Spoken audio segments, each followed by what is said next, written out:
Here. Oh, okay, well, good. Once again, I'm so sorry. I can hear you guys. I cannot see anything. Yeah, we can't see you either at this point. I can hear you just fine. I'm happy to continue my cross so we can move on. Storm, do you have I'm any willing to problems continue. continuing, even though we can't? Oh, there you are. I'm so, sorry. I didn't mean to overtalk you, Your Honor. Yes, I have no problem continuing. Okay.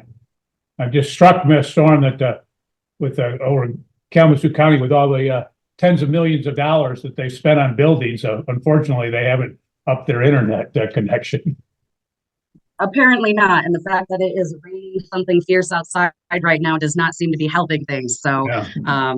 we'll just continue on as best we can, Your Honor. Yeah, maybe they ran out of money. I don't know. Probably. Go ahead, Miss Ives. Thank you, sir. And Ms. Van Wormer, it did, or Ms. Potter, I'm sorry, I didn't mean to say that, Ms. Potter, when Demetrius's grandmother picked him up for those days that you identified, I mean, did that cause any disturbance in his, daily routine? I mean, was there anything to be concerned about of that? Generally, he would know ahead of time that grandma was coming and he was going to get to spend lunch with her, and he was able to exit for an hour and come back and participate back into the routine as he re-entered. And did anyone from Mr. Ward's side ever take the child out for lunch or activity? Not that I recall. Okay. But generally they would pick or how late does daycare go? 5:30. Okay. But Mr. Ward would generally pick up Demetrius early? It would be anywhere between 2 and 4, but generally closer to 2 or 2:30. Okay. I have no further questions for this witness, Your Honor. Okay. I have some follow-up questions, Your Honor. Okay, make it short. I don't want to. I will. I need to clarify this timeline, Ms. Potter, because when Ms. Ives was first asking you questions, you testified that for 6 months it was 50-50 drop-off, January to June of 2023. And at that time, you said either Porter or Alicia would do pickups at 4 or 4:30. Now you're saying it's 2:30. Which one is it? Porter was generally 2 or 2:30, as late as 4. Danielle was generally 4 or 4:30. Okay, so why did you testify earlier that Porter and Alicia were 4:30? Well, I'm going to object because I don't think that's what you testified to earlier. Well, I mean, I've got it written down, and the court could certainly review the record. Let me go back and review. Hold on. Well, I'll let you proceed. I've got a lot of dates and different times, but I don't have particularly that, so I'll let you get clarification. Okay, so why say 4:30 at one point, but now it's 2:30? I don't believe I did, because they generally picked up during nap time, and nap time ended between by 2:30 because snack was served at 3. And the daycare, the pickup time is any time during that daycare time, right? It's not you have to stay until 5:30? 100% correct. Okay.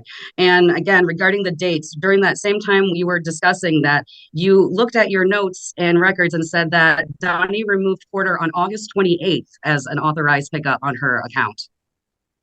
Do you remember that? The system terminated on August 28th because he wasn't authorized to pick up at that point in time. Donnie removed him in May of 2023, and then he was reinstated to be terminated again in August of 2023. Why would he be reinstated just to be terminated again? Well, that was on the primary contact parent's role. It wasn't on my role. Okay, so this was Donnie's decision to take him off, put him on, take him off? So the final takeoff of August 2023 was when Demetrius was no longer enrolled in our program. And so his record on our program software was terminated. The removal or addition of authorized pickups or contact individuals is allowed in the app software by the primary contact. That was done within their own portal. Okay.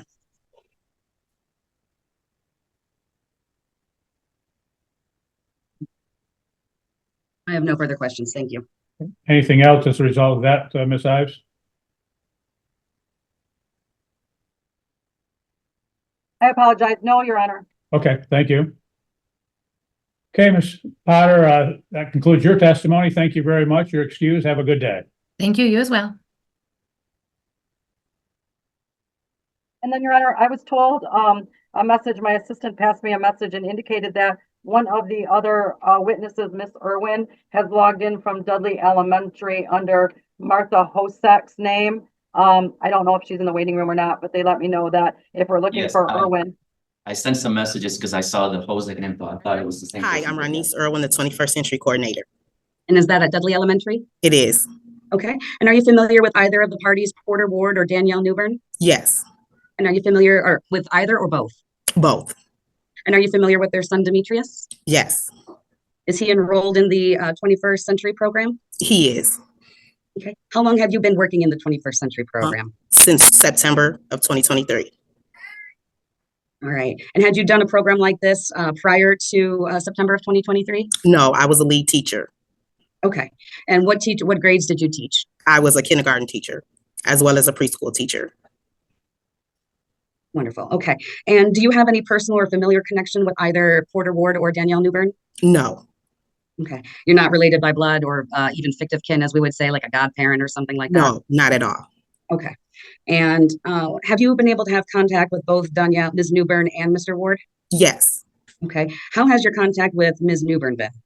it's always pleasant information about Demetrius. Yes. Okay. And how has your communication with Mr. Ward been? It's been a couple times with Mr. Ward. I have given him itinerary about the program a couple times. All right. And you described your interactions with Ms. Newbern as pleasant. How would you describe your? Yeah, pleasant. Him pleasant as well. Okay, I just wanted to clarify. Mhm. And you said that you provided the itinerary for 21st Century. Was that at his request? Yes. All right. And did he seem interested in the 21st Century program and what it entails? Not too much. All right. What sort of interactions did you have with him as the coordinator of the 21st Century program? A couple times when he picks up Demetrius, I met him in the front of the building because he wanted to know about the program. So I explained that to him, and he wanted to know if I had any paperwork about the program, which was our newsletter, which tells everything that we do on 21st Century, our times and everything. Okay. Do you believe that you've had more contact with one parent over the other? Probably more with the mother. And why do you believe that that has happened? Demetrius attends my morning program too, because it's a before program as well as an after school program, and mom is the one who drops him off in the morning. Okay, so because she drops off in the morning, you're able to have more contact. Yeah, I see her more. Yes. Okay, and then you're able to see whoever picks up in the afternoon as well? Actually, when Demetrius attends, he doesn't attend regularly in the afternoon program, but mostly in the morning program. So usually when he comes in the afternoon, the times that he does come, what I can recall, grandma picked up. I had interaction with grandma, yes. Okay, and can you tell us about the program, both the morning and the afternoon, what its structure is like, what it entails, kind of? Okay, yep. So in the morning, we open the doors from 7:40 to 8 o'clock. The students, we go into the classroom, we read books. If they have homework that needs to be finished, we finish the homework. And then we might do puzzles, a little bit of enrichment time until they go to their classroom, which is at 8:45 a.m. I take them to their classroom. The afternoon program runs from 3:40 to 6:20. We get the students at 3:40 because they get out of school at 3:50. We get them at 3:40. They come into our program. They have dinner. After dinner, we go into academic hour, which is us helping them with homework. We also have a computer program called Stride, which helps them with math, and it tells us where they are as far as their math skills, as well as a program called Accelerated Reading in the afternoon. And that also tests the students on their reading skills and shows us where they are. Okay, and how does Demetrius do in the morning program? Demetrius does great in the morning program. Okay, and is he well behaved in the morning program? Yes, yes. Okay, do you have any sort of behavioral issues or things with him about fidgeting or paying attention? That's with all the students though, so no more than with the other students. So just the normal type of just the normal redirection. Yes. Okay. Does he respond well to the redirection? He does. He does. Okay. And the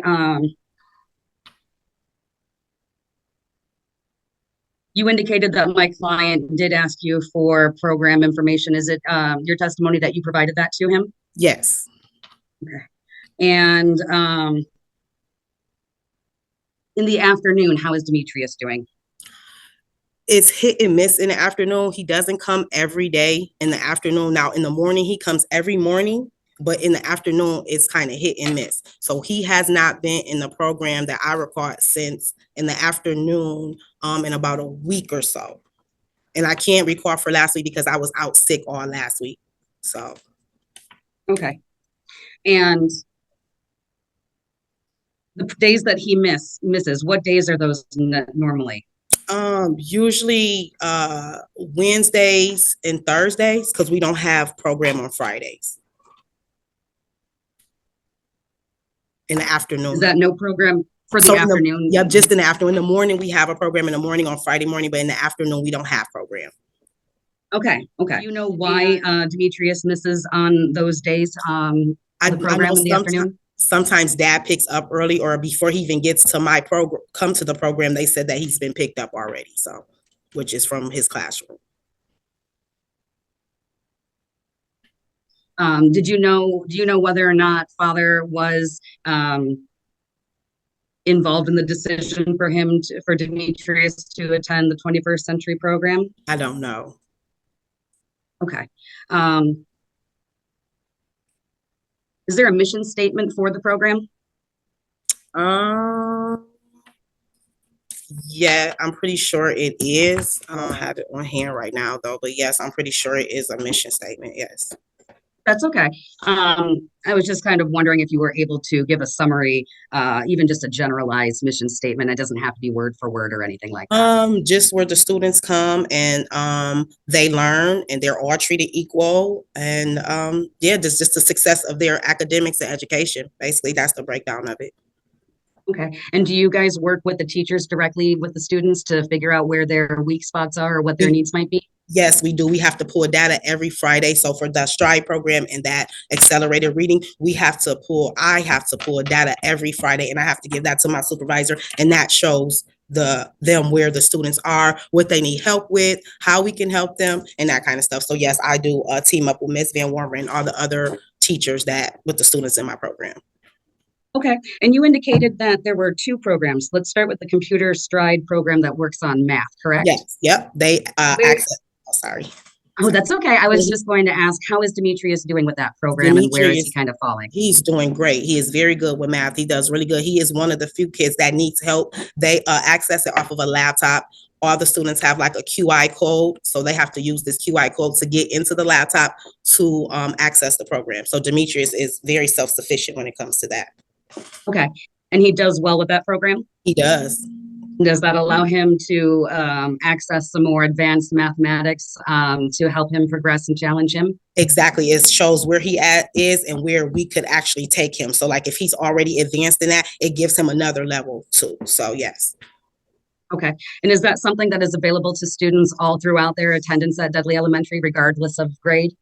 Yes. In 21st Century, yes. At 21st Century? Okay. Yes. Yes. And is there a cost for the 21st Century program? No cost. It's free. And does the 21st Century program have any sort of parent-teacher conference or similar type situation that the school does, or is that wrapped up? No, it's kind of wrapped up in one. We do have like parent engagement nights and that kind of stuff. And then like when we initially opened, we had like open house for the parents, that kind of stuff. So no conferences, but we do hold parent nights and that kind of stuff. Okay. When was the most recent parent night? And actually, I was just about to say we haven't had that yet because the day we were going to have it, I ended up getting sick, so we didn't have it. So actually, I have something coming out this week about that. So about when our next. Okay. And will both parents be notified of the opportunity? Yes. Yep. I usually put so they can both potentially have the. I'm so sorry. There is a delay. I'll let you. Yep. Normally, it's in we do a monthly. Hold on. We lost Miss Storm again. Oh, there she is. Can you hear me, Miss Storm? Gotta love this. I can. Can you hear me? Yep. We lost you just for a second, so. It was a quicker one this time, thankfully. Yes, it was. I'm so sorry. I know there's a bit of a delay and my connection issues make it so that we're kind of talking over each other. So I'll let you finish your answer that you were answering. Yes, we have, every month we have a newsletter, and that newsletter entails everything we'll be doing for that month. So yes, the parents will know. Okay. And is that something that's like emailed out to the parties, or is it just It's printed out and it's given to the parents at pickup, or in the morning. If they Okay. don't get it at pickup, the ones that come in the morning, they'll get it in the morning. Okay. And so is there a way to ensure that Mr. Ward can get a copy of this if he's not, if the child's not going to the program on the days that he picks up for his parenting time? Absolutely. Okay. And would he just have to get in contact with you and provide like an email address or something? I already have his email. I'm not sure if he has mine, but I have emailed him the itinerary and stuff. One time I've given it to him in hand, and another time I emailed it. Okay. Well, wonderful on that. Does Demetrius have any get into any sort of disagreements with the children during the program, either in the morning or in the afternoon? Anything reported like that? No, not at all. No. Okay, so no disciplinary issues that you've had to worry about? No, like I said, just the redirection. That's it. That's really it. Redirection. Okay. Do you know how often Demetrius was attending in the afternoon between October 2023 until February of this year? I know February 13th he was here because he was picked up at 5:15 because I want to say grandma picked up. So like I said, it's usually hit and miss on the afternoon part. So, cause like, if he comes in the morning, I'm like, in the afternoon, if I'm expecting him, I'm like, is Demetrius coming? They're like, well, no, he's gotten picked up. So it's kind of hit and miss with that. But like I said, I do remember February 13th to be exact, cause grandmother picked up. Okay, so sometimes grandma picks up early and he doesn't attend the program because grandma that picked up? that was one time grandma picked up. For like I said, most Okay. of the time, he is picked up by dad before he even makes it to the program. So, or they'll Right, he's call him picked up. as soon as he comes to the program, they'll call and say, well, Demetrius's father's here to get him. So he's Okay. probably in the program about a good 10 minutes, if that. Okay. And do you have to attend both morning and afternoon to be able to be in the program? You do, yes. Okay. Does the days that Demetrius has missed interfere with his ability to remain in the program? So actually it has not, because his mother and grandmother spoke with my supervisor. So they worked out something to where, because they were going through the custody thing, they worked out something to where they worked with mom. Okay. All right. But do you know whether they got in contact with dad at all to discuss this? I'm not sure. Okay. That's okay.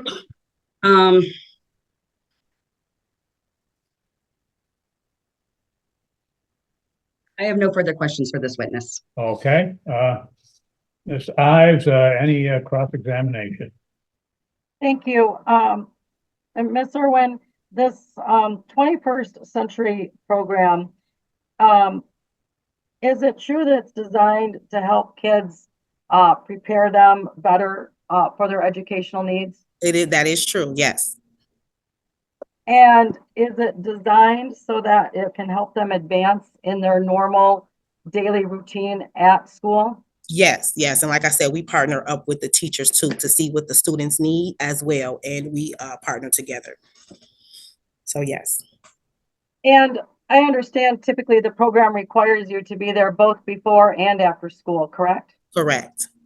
And per your statement on direct, somehow Ms. Newbern managed to get permission through your supervisor so that Demetrius can attend in the morning and maintain and stay in the program, even though he is taken out of school early in the afternoons and not there on some days. Yes. Do you think that permission will continually be granted, or is that just a special permission that's temporary while these parties get through this case? I think that's what it is. It's temporary while they get through the case. Yes. And are you able to observe Demetrius one-on-one when you're in the program? Yes, in the morning. Yes. Okay. Does he, I guess there's other teachers involved in this program, then it's not just you? Well, in the morning, it's just me, and I have 15 students in the morning, but in the afternoon, we have 42 students, and I do have other people that work with me. So it's 3 other people that work with me. Okay. And do you know, or if you're able to observe, does he enjoy being in the program? He does. When he's here, he does enjoy it. Yes. And I understand Demetrius already does really well in school. He's at an above grade level reading. Mhm. He really is proficient at math. Yes. Do you think that this program benefits him to the extent that it continues to help him improve from where he's at already? Yes, and I do. And not only with just the academics, I feel like with the social emotional part too. So we do a lot of that. So, and like I said, we have enrichment programs, or we have providers that come out and they offer different programs for the kids. Like right now, we have the OEC coming out, so they bring animals out and that kind of stuff. So yes, not just academically, but social emotional too. And have you, so that's, Demetrius has been in this program since the start of the 2023 school year? Yes, in September. And then, to your knowledge, both parents have always been on the contact list to for emergency or contact information. Is that true? That's true. Did both parents, or was there an orientation that both parents may have attended? The only person that came to the orientation was mom and grandma when I first initially met Demetrius. Okay. That was our open house. And is there any part of the program that you've observed that Demetrius is particularly fond of? He usually likes the enrichment stuff. So like the playing, of course, basketball, like in the morning, they get to do sports and basketball. So he loves to do that. If he comes in a little later, he's like, oh, I want to do basketball. So that's really the part that he really likes, the gym and the basketball and that kind of stuff. Is it also designed to be like a mechanism where it can also help parents provide additional care if they have to go to work? Exactly, yes. And as far as you know, has Mr. Ward, tried to engage you and or talk to you about how the program could help Demetrius? No. If I were to ask you that question, like, how can it help Demetrius? What would you say? Like I said, for the Demetrius is advanced. So like I said, it'll show us where he is and it'll still level him up from where he's already at. So the data that we have to pull for Friday, like I said, every Friday, I pull the math and the reading data. And then, like I said, we show where they are and where they could be. So by Demetrius being advanced, we will put him when he gets on his computer, it goes to a different level for his math and reading. So yes. And like I said, the social emotional part, being around other children and that kind of stuff is really good too. Now, are you aware that Demetrius also attends another kindergarten class? I heard that. I did hear that. Yes. Okay.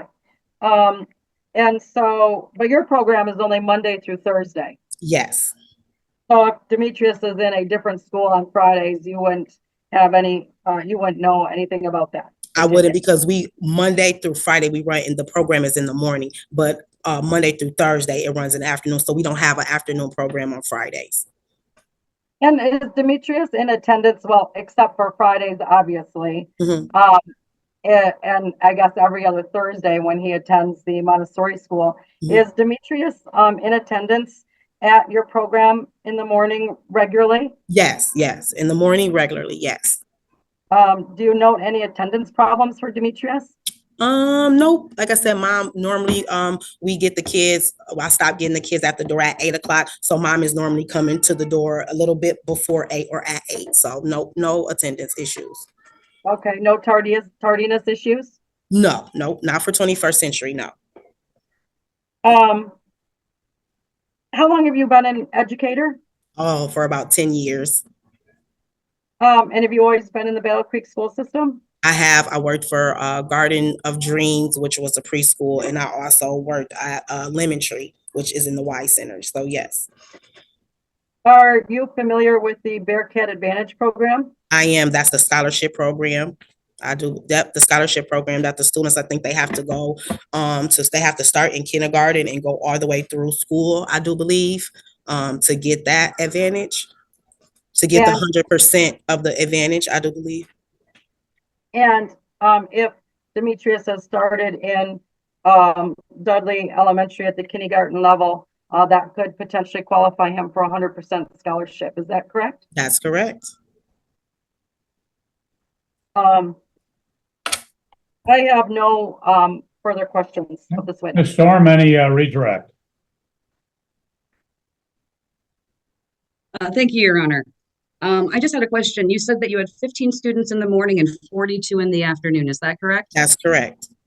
I thought you said that you needed to attend both morning and afternoon in order to be part of the program. And you do the 15, they are in the afternoon program as well. They come in the morning and they come in the afternoon, yes. So the additional. Oh, everyone doesn't come. I'm sorry, everyone that comes doesn't come in the morning. So by me just being alone in the morning, I can't have more than 15 students in the morning. So yes. Okay. So not everybody in the afternoon is someone who attends in the morning. Not at all. Yes. So the afternoon program is available to students who can attend just the afternoon. So if we are over, like I said, I don't have, it's only 50, I have 15 because it's just me. So I still have to be in ratio. So by me being, have to be in ratio, everyone can't come in the morning. Okay, so the total of the 42 students, is it fair to say that all of them would come in the morning if there was enough of you to go around for it? Yes, yep. That would be fair, yeah. Because it's just you obviously are capped at the number of students that you alone can supervise? Exactly, yes. It's a it's like a 1 to 15 ratio, so yes. Gotcha. And so you've got more help in the afternoon, I understand. Yes, I have a teacher on the team in the afternoon, which is a first grade teacher. She helps. I also have 3 YDWs, which are called the workers in the afternoon. So actually it's 5 of us all together. Okay. And you said that the program helps improve students' academic and social skills.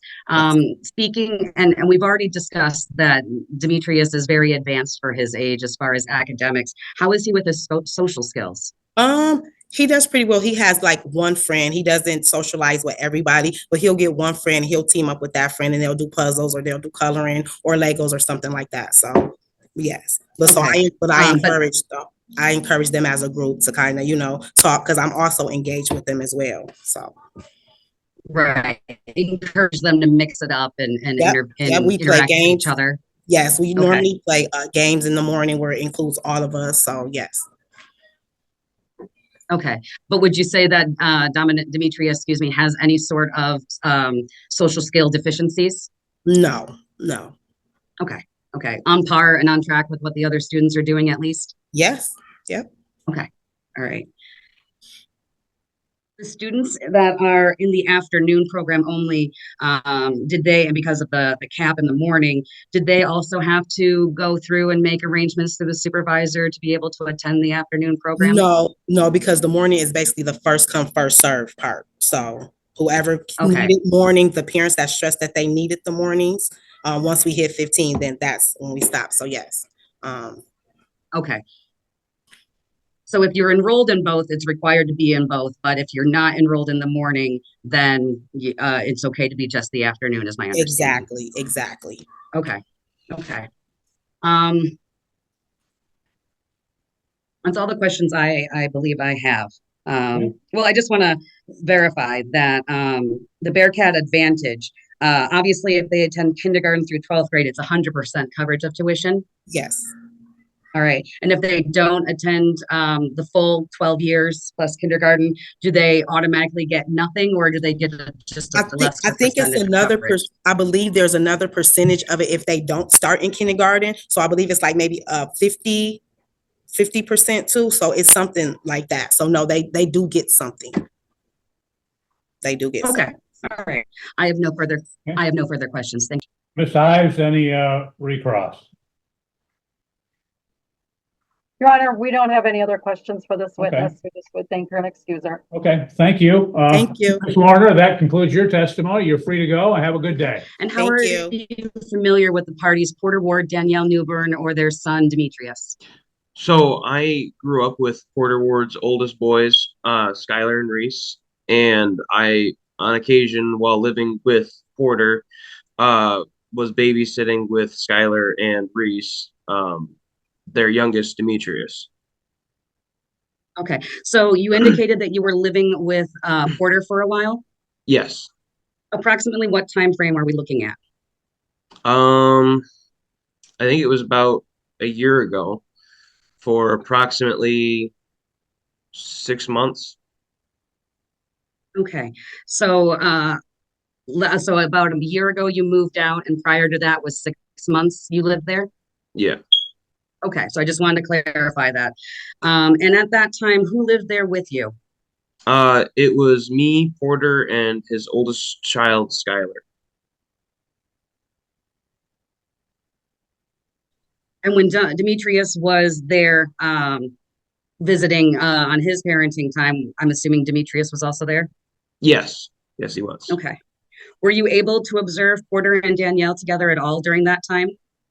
Um, Not really. There were short times where he would be home and she would drop him off, but never did I see them together for very long. Okay. And were you able to observe Porter with Demetrius while you were living with him? Yes. How often would you see that? Um, well, he did work a bit, but anytime he had Demetrius, he was always right there with him, making sure that Demetrius was fed, clothed, bathed. They went out and did a lot of outdoor activities that I wasn't party to, so I can't speak on those, but I do know that he would always come home exhausted after the long fun days that they had. And when you say he would come home exhausted, are you talking about Porter or Demetrius or both? Demetrius. Well, Okay. probably both, but And how would you just describe the relationship between Porter and Demetrius as you saw uh, loving father and adoring son. it? Okay. He- Was there ever a time that you saw Demetrius go without food or clothing while Demetrius was in Porter's care? no, Okay. Was there ever a time that you saw Demetrius go without appropriate medical care while he was in Porter's care? not that I'm aware of. If he got a bump or a bruise because he was playing around as a kid, that was something that we made sure to put ice on. Okay. Okay. And have you observed all the time you were living there how Danielle speaks to or treats Porter? Um, I would say it would be a little abrasive at times. Um, there were also periods of time where she would enter the home without notifying anyone. And we would have no idea whether or what was going on. But when we had Demetrius, um, she, I'm sorry, could you restate the question? Yes. So my question was, have you observed how Danielle speaks to or treats Porter? Yes, yes, I have. Like I said, it was abrasive at times. There was a little bit of argumentative on both sides, but she tended to flare up a bit more than I'd seen with Porter. All right. And when you say it was abrasive, what can you kind of describe for the court what you mean by abrasive and who was doing the abrasive behavior? Yes, so Porter would always try to keep things calm and try and solve the situations via just mellow tone speaking. And I would see Donnie at times, she would start to get frustrated or um, not quite aggressive, but she would start to raise her voice. Okay. Did you ever see Porter or Danielle during these times resort to physical violence or contact with the other? Not to my knowledge. Okay. So it never reached the levels of a physical altercation between the two of them? No, not to my knowledge. Okay. At least during the times that you observed, I should say. Yes. Okay. And at the time that you were living together with Porter, Danielle had already moved out. She was no longer living in the home, correct? Correct. And Demetrius had his very own Okay. room in the house. Okay. Did Demetrius have his own room at the house the entire time you were living there? Yes. Okay. And were you around and living in the home during the time frame that immediately followed Danielle leaving the home with Porter? I'm not quite sure I understand what you mean. Sure. So there was a time when Porter and Danielle broke up and ended their romantic relationship. And my understanding is that they were living together, but there was a time where she moved out of that home. Is that correct? Yes, I'm sure that's what when I knew Porter, they were together. I've known Porter most of my life. I've grown up with his sons. I've seen when he was with Donnie and when he wasn't. And I moved in after he and Donnie had already separated for, I'm not sure the length of time, but it's been a minute. Okay, so I just wanted to verify, as far as in relation to when their relationship ended, where this was in relationship to when you were living there. So it sounds like that ended, and then later on you moved in. Is that correct? Yes. Okay. Um, do you remember how often Danielle would actually come over to have parenting time with Demetrius during this time? How often she would come over to our house and have parenting time? Yes. I wasn't Yes. aware that she did really. I know there were times where she would occasionally drop off Demetrius with a meal, or when she had come to pick him up, sometimes she would put him in the bath briefly just to get him cleaned up for her house. And I'm not entirely privy to the reasoning behind it. Sure. Um, and you said that you occasionally would provide childcare for Demetrius Reporter. Yes. Yep. How often would you say you did that? Um, Really not all that often. Porter would do a really good job of when he had Demetrius, he would keep Demetrius with him and take the time that he needed to either go out and spend time with him or stay at home and take care of his child himself. There were times where Donnie had dropped off Demetrius to us uh, and said she would come pick him up and a day or so later, and we would have Demetrius for upwards to about 4 days after that scheduled time. So are you saying that there were times that she said she would be back to pick up Demetrius, but then didn't come back? Yes, without any Okay. communication to. Approximately how many? I'm sorry. Please answer. I'm sorry. I didn't, there's a delay and I don't mean to talk over you. Please finish your answer. Um, there were times where it was no communication between her dropping off Demetrius and up until the very day that she came to pick him up. And that could So as last far as a schedule, so that could last how long? that could last anywhere from about 3 to 7 days. It just depended on when she was ready to pick Demetrius up. Okay. And then just to verify, this time frame is during the time that you were living with Porter. So this was between a year and a half ago. Yes. Okay. And how often would you say that this happened where there was a failure to communicate about the parenting time exchange, or that Danielle wouldn't appear for the parenting time? If I you would know. I would say out of the few months that I lived there, um, maybe 4 or 5 times, uh, where it had become such a regular event that we had started to kind of make jokes about it. When you said that you guys would make jokes, do you mean you and Porter? Yeah, just kind of giggling to ourselves as to when we would see Donnie come pick up Demetrius. Okay. And was this done in front of Demetrius? No, no, we weren't. We would never do anything to demonize his mother in front of him. Okay. Um, did Porter make it clear to you that he didn't want that going on in front of Demetrius? Yes. Okay. How did he make that clear to you? Porter was adamant about making sure that Demetrius wasn't around any sort of foul language or things of that nature, and anything that would bring any cause for concern. And so we did a very good job about making sure that if we swore, it was something that like fire truck in replacement for the F word and things of that nature. Okay. Um, did Demetrius have a reaction that you could observe to the times that Danielle did not come to pick up for parenting time? I would have to say that he seemed to be a bit disappointed. Um, and sometimes he would be a little upset because he would sometimes when we were watching him, um, it had been predetermined that she was supposed to be here on a specific day, and Demetrius would be all excited to have his mom pick him up or have his dad pick him up. And during that time, when Donnie didn't show up, I would say just a little sad. Okay.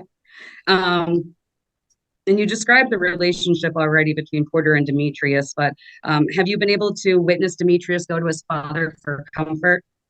Yeah, all the time. Demetrius would snuggle right up next to Porter. He just a complete adoration for his father. Okay. And does that go along with then expressions of love for Porter? Yes. Okay. And is Porter equally affectionate back with Demetrius? 100%. Porter has been just an amazing father for Demetrius, and I'm very glad that I've got that opportunity to see that. Growing up with Porter as a father figure has always been a wonderful thing because he always made sure us boys were taken care of. Okay. And that was because you were kind of lumped in with his older boys. Is that true? Yes, I grew up with them. Our parents Okay. worked together, so. Okay. Can you give us an example of how Porter might have tried to provide guidance to Demetrius to be an upstanding young man? Well, I know he would always make sure that Demetrius tried to keep himself clean. He was a messy boy, but he really has shaped up quite a bit. He keeps himself clean. He washes his hand. He helped potty train him. There's a lot of things, especially with his character. Porter has really taught him he's taught him respect and compassion and how to appropriately show adoration. It's very comforting to see Porter and Demetrius interact. Okay. And have you ever seen Porter neglect any of the medical needs of Demetrius, large or small? No. Okay. Are you Facebook friends at all with Danielle? I was at one point. I'm not entirely sure if I still am. Okay. When was the last time you might have checked out her Facebook page? Oh, probably years ago. I really don't pay much attention. Okay. Did you ever witness Danielle stay at Porter's house while you were living there? No. Okay. And have you been able to witness Demetrius interact with Porter's girlfriend, Alicia? Yes. All right. How often have you seen that interaction? Well, during the time that I was living with Porter, I got to see a bit of interaction here and there. When I was home, I wasn't working. He actually took me in and helped me get on my feet. So I was home a lot. And Demetrius always had a positive reaction with Alicia. I never saw any sort of malice from either one of them. I think that Demetrius and Alicia get along very well as probably her daughter. They all get along really well. Are you saying that Demetrius gets along with Alicia as well as Alicia gets along with her own daughter? No, well, no, I meant Demetrius, Alicia, and her daughter all get along very well. Gotcha. Okay. So the three of them, so Alicia and her daughter, who obviously are not related to Demetrius, but they're part of the family unit, he gets along with them equally? Yes, Okay. And again, that's based on what you've been able to observe, correct? correct. Okay. I have no further questions. Thank you. Okay. Ms. Ives, any cross-examination? Thank you. To clarify, you had testified that you had been living with Mr. Ward for approximately 6 months. Was that correct? Yes, I lived with Porter Ward for 6 months. When did you move in with him? I think it was around November of, I think I was 22, so late 22, early 23. Okay, and then so if you lived with him for approximately 6 months, you would have moved out probably by May, April or May of 2023? At that time, Porter had moved in with his girlfriend, and we had taken over the lease, me and his two sons. Okay, do you recall what month it was that Porter moved in with his girlfriend? I don't recall right offhand. Okay. Would it have been before summer started? I think it was spring. Okay. And so approximately maybe March or April? Yes, that sounds about right. And you indicated you were not working, so I take it Mr. Ward was helping you get on your feet? He was giving me a place to stay and a warm meal. And did you ever find employment after a while? Yes, I did. Okay. When did you start working? Approximately 2 or 3 weeks after I had moved in with him, I found a job that had given me enough money to assist in some of the bills. Okay, so you started working full time? Yes. So you weren't always in the home each and every day, correct? No. I mean, I worked, but I was home by the end of the day. I started early morning at 3 o'clock in the morning, and then I got home about 10 hours later. Would you agree at that time, at least at the time you moved in, that Mr. Ward and Miss Newbern, they had been sharing custody of Demetrius, where they had kind of a pattern of shared custody, correct? I believe that Mr. Ward and Miss Newbern had been via a verbal agreement or a vocal agreement been sharing custody, but I don't believe there was any set pattern. Okay. Well, to your recollection, do you recall that Demetrius typically would be with Mr. Ward on the weekends, say Thursday, Friday, Saturday? Does that sound correct to you? When we had Demetrius, if Miss Newbern picked him up when she said she was going to, yes. All right. And then typically she had Demetrius on typically Sunday, Monday, Tuesday, and Wednesdays. Does that sound correct? I believe so. But again, I'm sorry, there's a delay.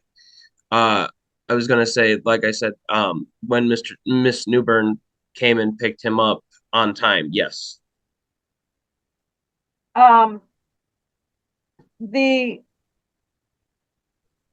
During this time, isn't it true that Miss Newbern dropped off food to your household because there wasn't enough food? There was times that she would bring food for Demetrius, and that was she might have brought it for Skyler as well. I was working and feeding myself. I believe it was a kind of way of paying Skyler and Porter for babysitting Demetrius, or having not Porter, but having Skyler babysit Demetrius. And during that time you were living there, was Mr. Ward working an evening shift or a day shift? I believe he was working 12-hour shifts. I can't remember. I think it was a morning shift. Was he home in the evenings? Most days, yes. Okay. Would you agree also that even Miss Newbern could be abrasive, but isn't it true that Mr. Ward could be abrasive as well? I'm not entirely sure. I wasn't. It's just yes or no. Couldn't he be abrasive as well? I believe that a cat and a dog can both be abrasive. But what I witnessed is that Miss Newbern was oftentimes more abrasive than Mr. Ward. Again, as I said earlier, that Mr. Ward tried to keep a calm appearance in front of not only Demetrius, but in front of Miss Newbern. But it is true that he would become aggressive as well, correct? Anyone can show aggression, but I'm sure that if pushed to that point, yes, Mr. Ward could be a little aggravated, but never to the point of physical. Well, I get that, but he could just be abrasive and aggressive in his demeanor as well, correct? Just yes or no? Yes. Um, and you didn't go over to Miss Newburn's house at all during that time, did you? I believe we dropped some of her things off at one point, but that was it. But you weren't in her house when she was exercising time with Demetrius, were you? No, I had no reason to be in Miss Newburn's home. So, I mean, it's safe to say that when Demetrius is with Miss Newborn, I mean, you don't know, she's, I mean, you're not able to tell us that Miss Newborn contributed to Demetrius's, social skills, learning. I mean, you don't know what was going on in her household, do you? No, and I don't believe I claimed to either. Okay.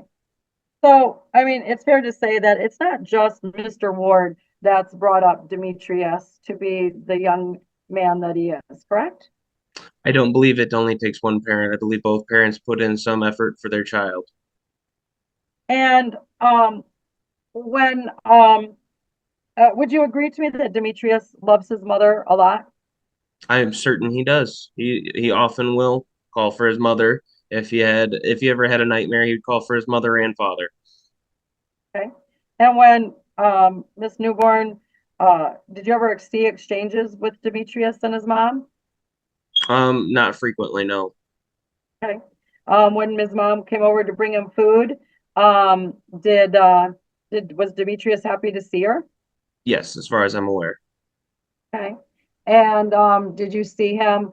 Did you see Miss Newburn, appropriately show love and affection to Demetrius at those times?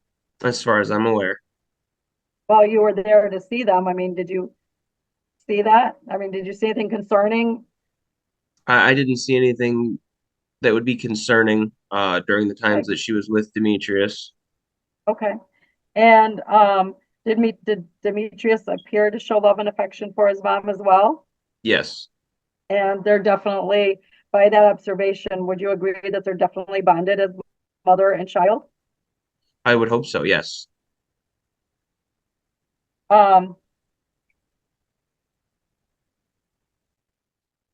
have no further questions for this witness.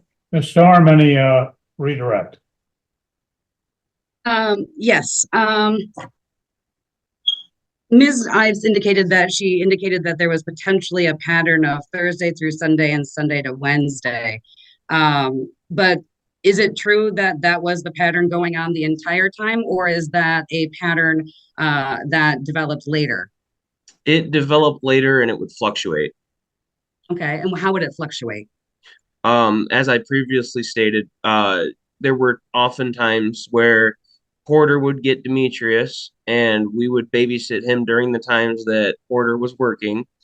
And Donnie would give Mr. Ward a text message or some sort of notification that she would be picking him up on her scheduled day, and we would oftentimes not see her for an extra 2 to 3 days. And during that time, during the 2 to 3 days, do you know whether there was communication going from Danielle to Porter regarding any reasons for this, if you know? I was never told any specific reasoning as to why Miss Newburn was not there. I would check with Porter every morning before he got ready and asked him, "Hey, Porter, is Donnie going to be here today to pick up Demetrius?" And he would say, "I haven't heard anything from her. I will let you boys know as soon as I find out." And the food that she would bring over, would she bring over food every time or just when sporadically?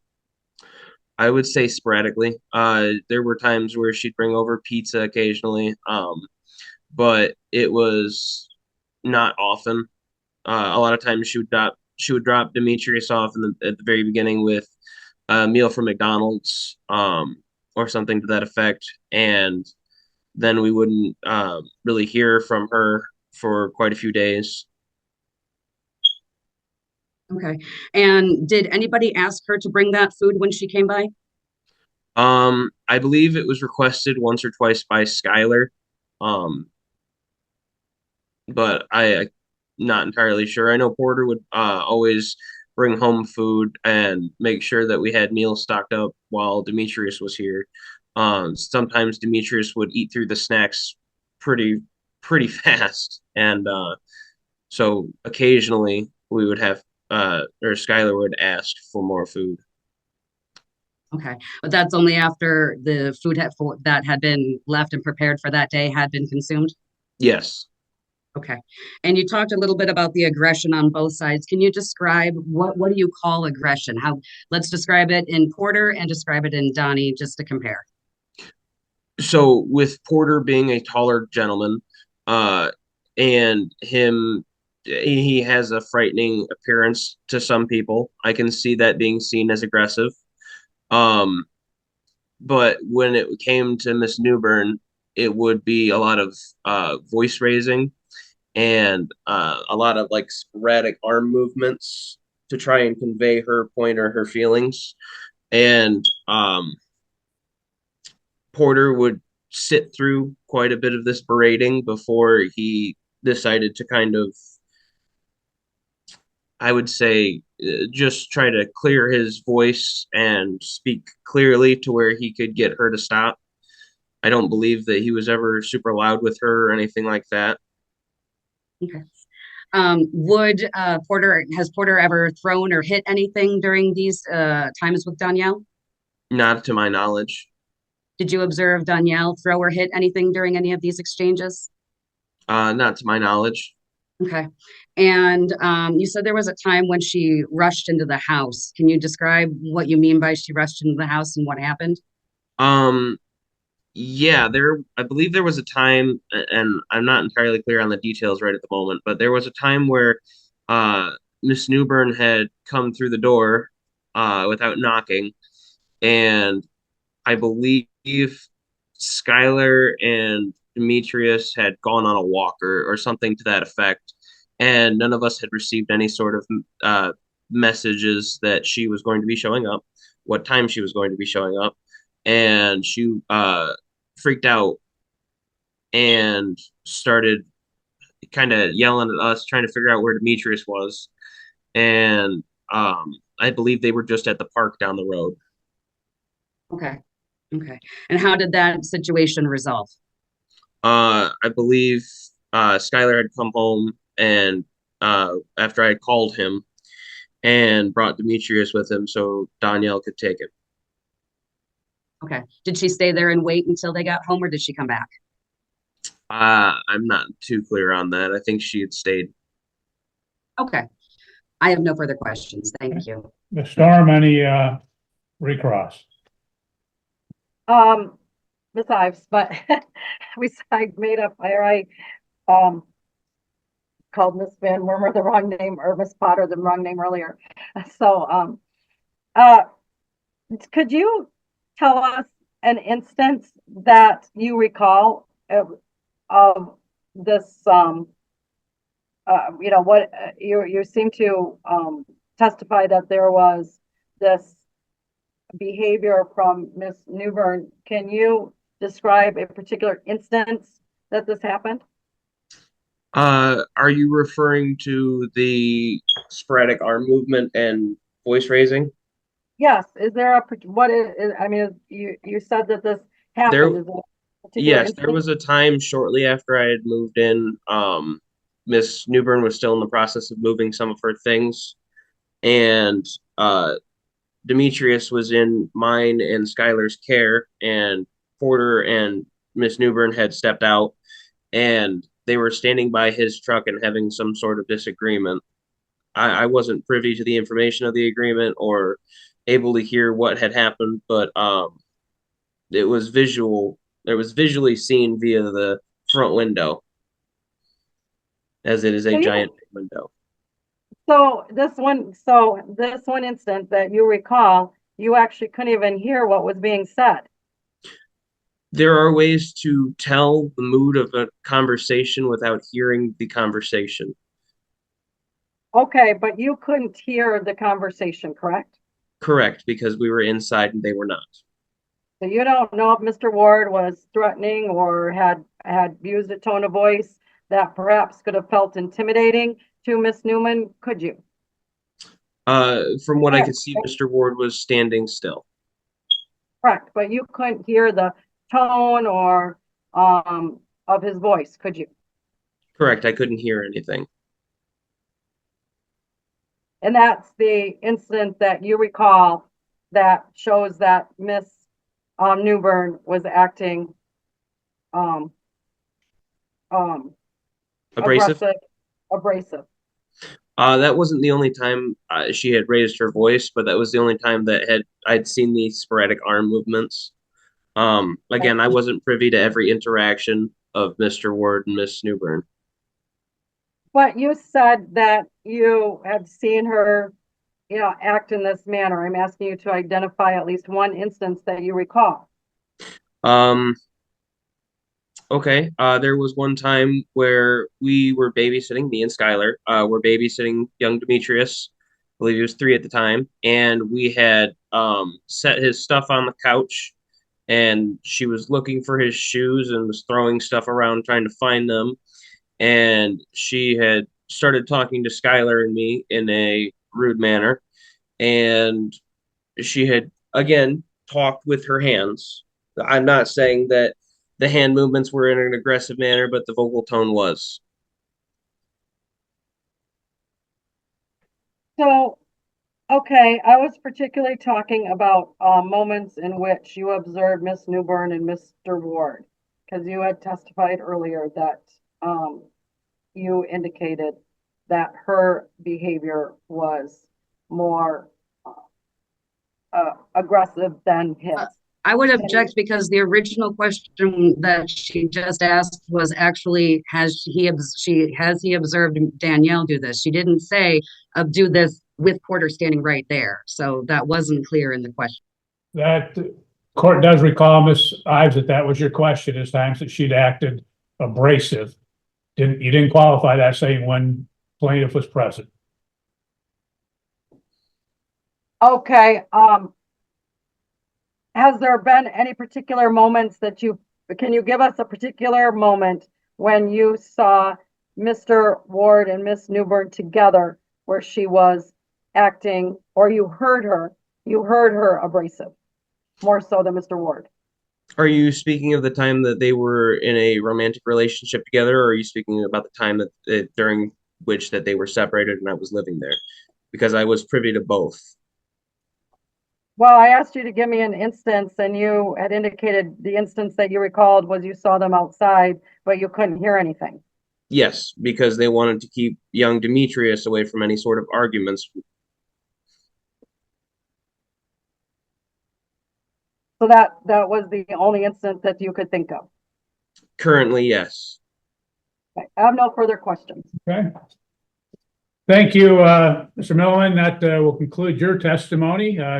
You're excused. Have a good day. You too, Thank you, Your Your Honor. Honor.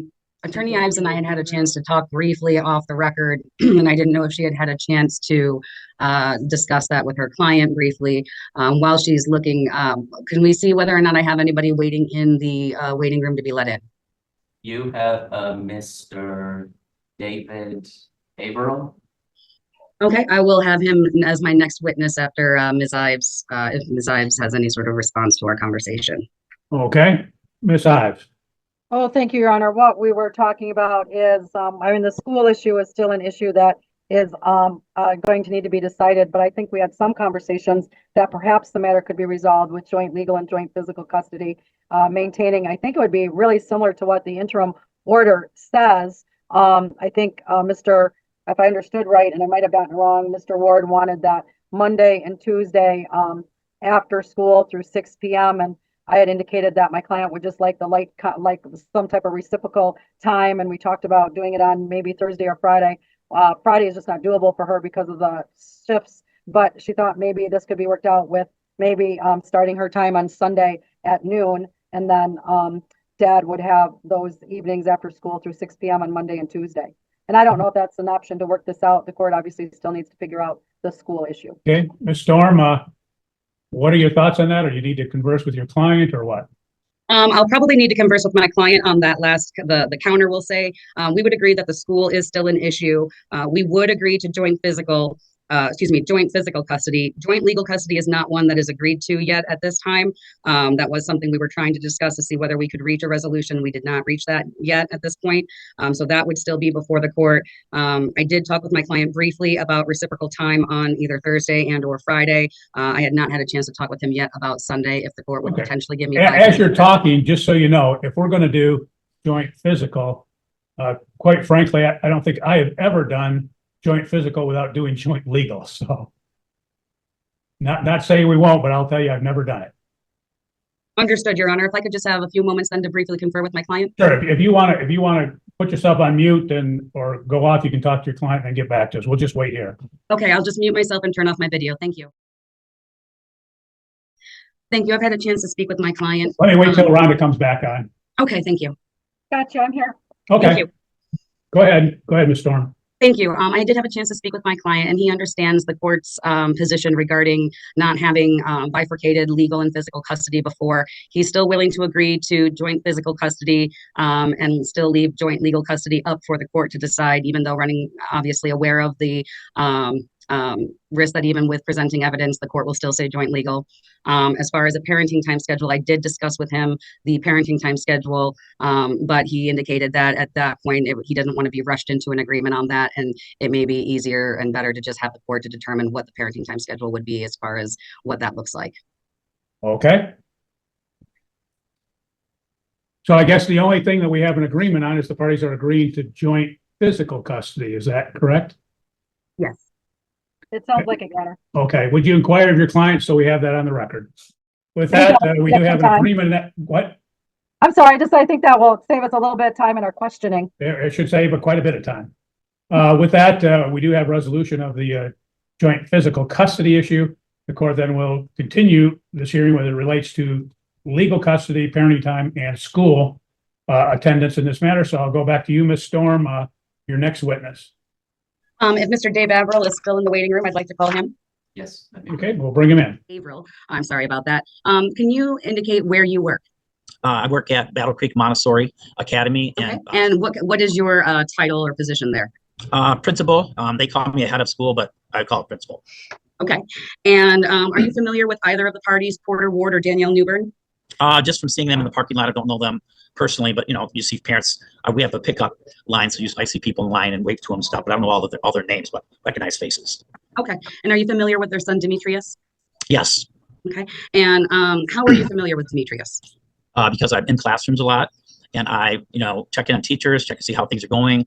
And as a principal, you get to know the students pretty well when you're in and out. And little people love to hug you, so you get a lot of hugs, a lot of kids paying attention to you, smiling at you. So that's how I know him. Okay. And are you what sort of contact and interaction have you had with Demetrius in this time enrolled at Battle Creek Montessori? Just casual. I haven't had any major interactions with him. Mostly just checking in to see how he's doing, what he's doing in class, like I do other kids. Speaking with them, saying hello, but nothing too great at length. Okay. And how long have you been the principal at Battle Creek Montessori? I started in July of 2023. Mm-hmm. Okay. But I'm in my 23rd year, so as a principal, just this job I started in July. Okay, so this is your 23rd year as a principal, but your first year at Battle Creek Montessori? That is correct. Okay. And can you give a brief description of what the mission statement or goal is of Battle Creek Montessori? Well, Battle Creek Montessori is really about using Maria Montessori's methods to make sure that students are respected, that we educate the whole child and respect who they are as a person. That's really the center of it. There's a whole lot more than that, but that's really our focus on what we try to do at the heart of Montessori. Okay. And how is that mission statement or goal achieved? Through Montessori principles, how we interact with students, how students interact with each other. It's really a personalized, multi-sensory approach. Montessori is a wonderful thing for kids to be involved with. It's purposeful, and also students can self-correct, which is not always something easy for students to do. We really try to encourage independence and students doing a lot of the work and a lot of the choices for their work.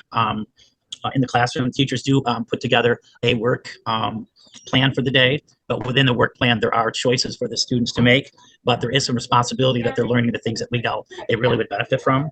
So it is structured and systematic too. It's not just, you come in and do whatever you want to do. And our emphasis is also on a community. of a school that would all work together. We talk about grace and courtesy. We really want it to be a peaceful kind of campus where students get along and solve their problems. We have a peace corner where we want them to solve their problems peacefully without fighting or kicking, hitting, that sort of thing. So those are some of our bigger things in order to help us get to that goal. Okay. And are those principles and methods implemented starting with kindergarten? Yes. Okay. Yep. And does that continue all the way through all the grades at Montessori? Yeah, all the way up through 8th grade. Okay. So is Battle Creek Montessori kindergarten through 8th grade?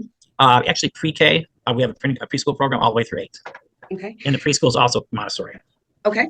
And do you know how Demetrius is doing in school? I do. I'm not his teacher, so I asked the teacher for some information to share because I thought you guys might ask that. So I guess to see where I put it here. I'm going to object. Hold on. I'm going to object because this would be considered hearsay and out of court statement. And I do not believe it should come in. Okay, Ms. Storm, what's your reply? I'd like to lay some more foundation potentially. Okay, if you would, please. Thank you. Mr. Abil, do you check in on all of your students?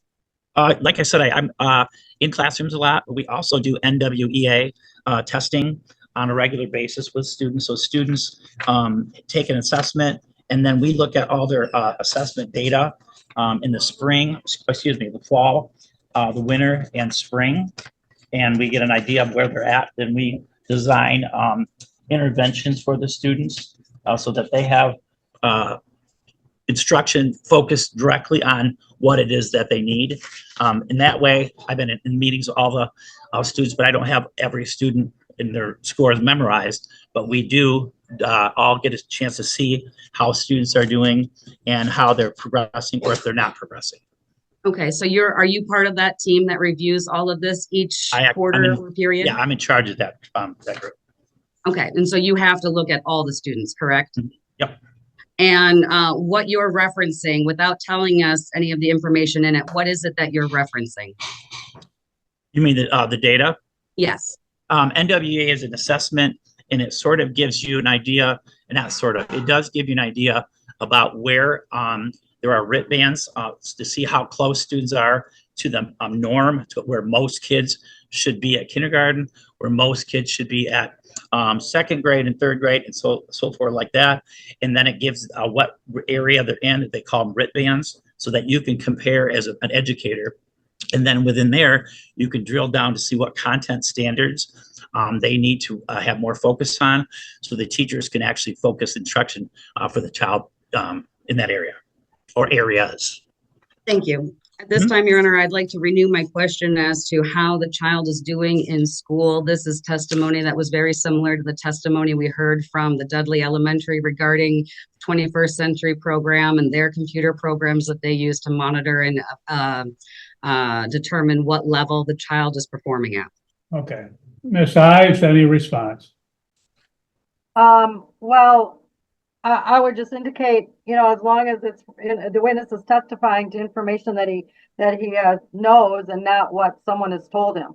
Okay, well, he stated that he's on the team that reviews all of that particular data, and he's acquainted with what Demetrius is, I guess you say his level is, so I will allow him to testify.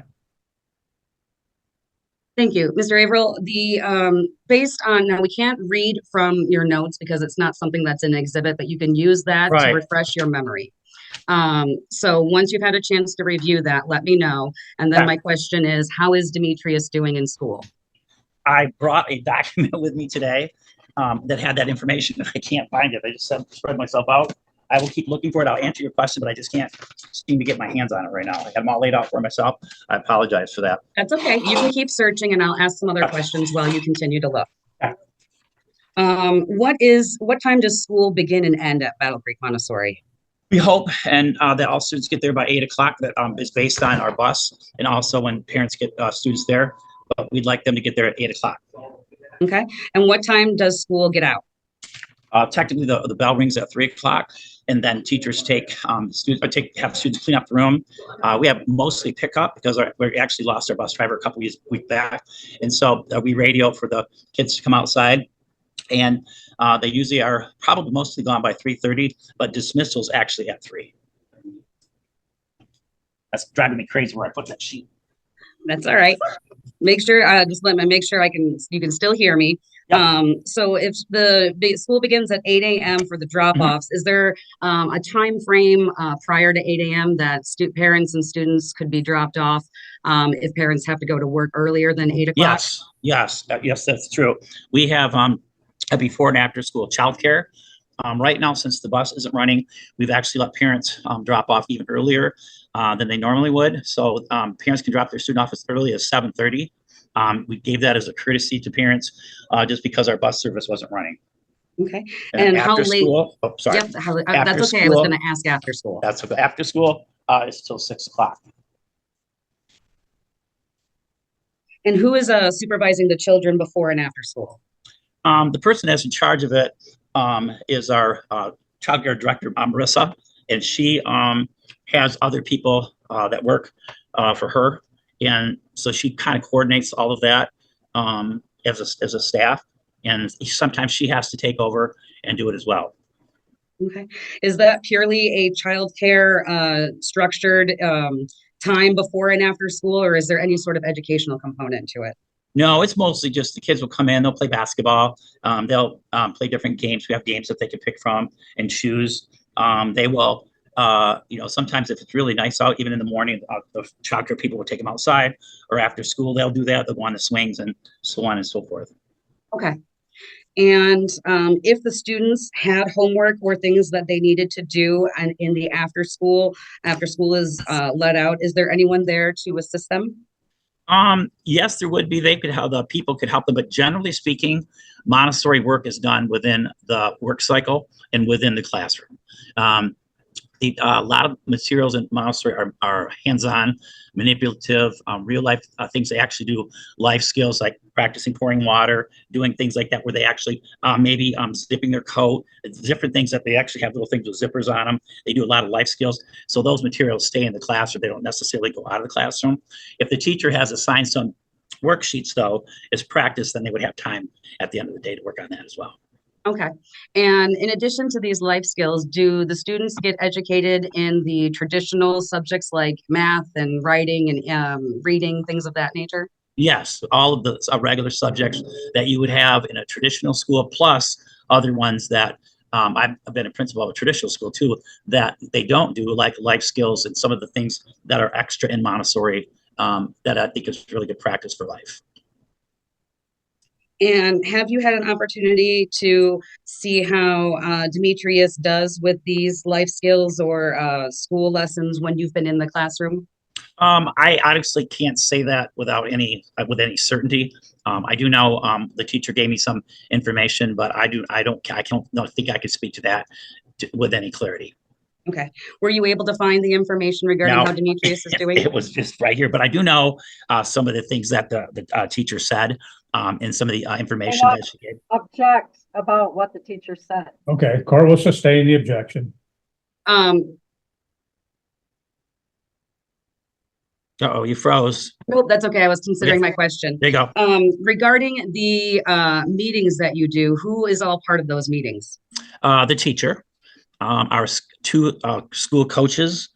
We have instructional coaches, myself, and sometimes our dean of students or a behavior person. If he's not pulled, it's usually the five of us that work together and look at all the data for all the classes. And speaking of behavior, has there been any behavioral incidents with Demetrius that you're aware of? I'll say on two different levels. Our behavior specialist at times has had to chat with him in the classroom.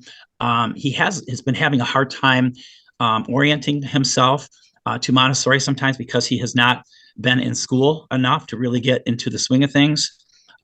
So he's had some issues with getting things done at first. Now, lately, he has been doing better about doing the things that he is asked to do.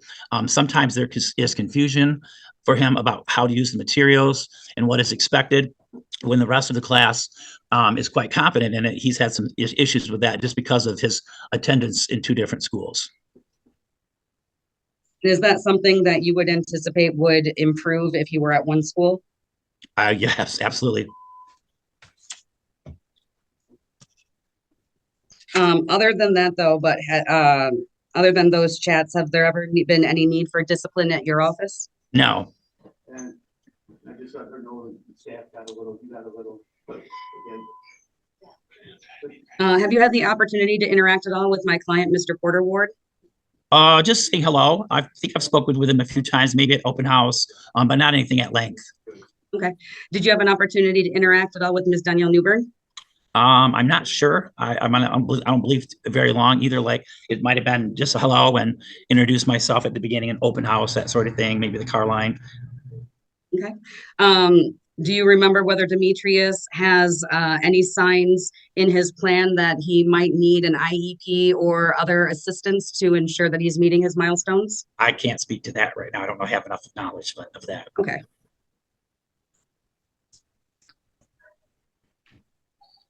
And currently you said there is no bus system, but is that something that you would anticipate coming back at some point?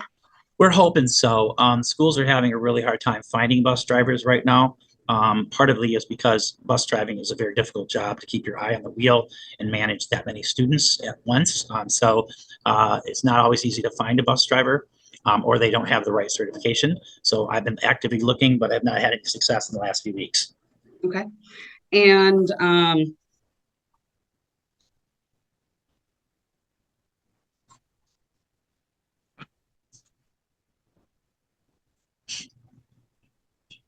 are the grades, how are the grades structured? Are they divided up like a traditional school, or are they some sort of different combination? We have combination classes. For example, we have a pre-K class is one situation. We have kindergarten and first. We have two of those classrooms. We have a second, third classroom. And we have two of those. We have a 4, 5, 6 framework, and there is two of those. And our oldest class is 7, 8, and that's just one classroom. So they're bunched together with the idea that students learn from each other, older students helping younger students, and so forth. Okay. And does that seem to have any sort of negative impact on the students' ability to meet the benchmarks required for education? No, absolutely not. Just the opposite. Okay. Overall, how does Battle Creek Montessori do with testing? We just had our middle of the year testing. It's sort of by grade level. Some of our grade levels make quite a bit of progress, others not as much. So me being new in the building, I think there's some adjustments that are going to be made this winter, and our scores will go up quite a bit. But there's just like a lot of schools right now, we have areas that are really high and areas that we need to work on. Okay. And how do you plan a curriculum around each child? Sort of like we we're talking before, you have the Montessori curriculum, the things that are going to be done, what kinds of materials and what kinds of tools are going to be used to teach certain things. So first of all, we have to teach our teachers how each material is used. We say, which ones are you going to put out on a shelf?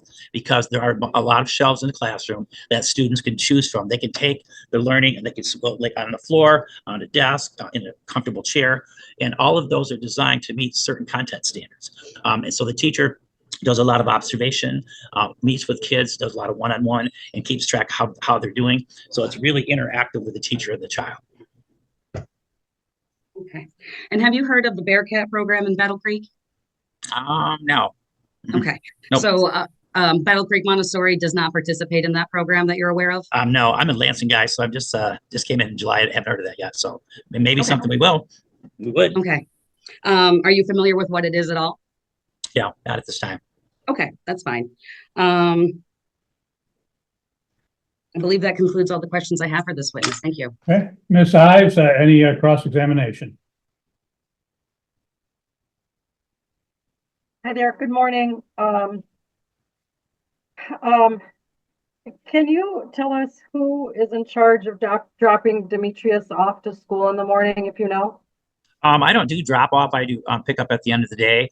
I don't know for sure. I believe I've seen Dad drop him off, but I'm not confident that I know that for sure. All right. And have you seen who picks Demetrius up at the end of the day?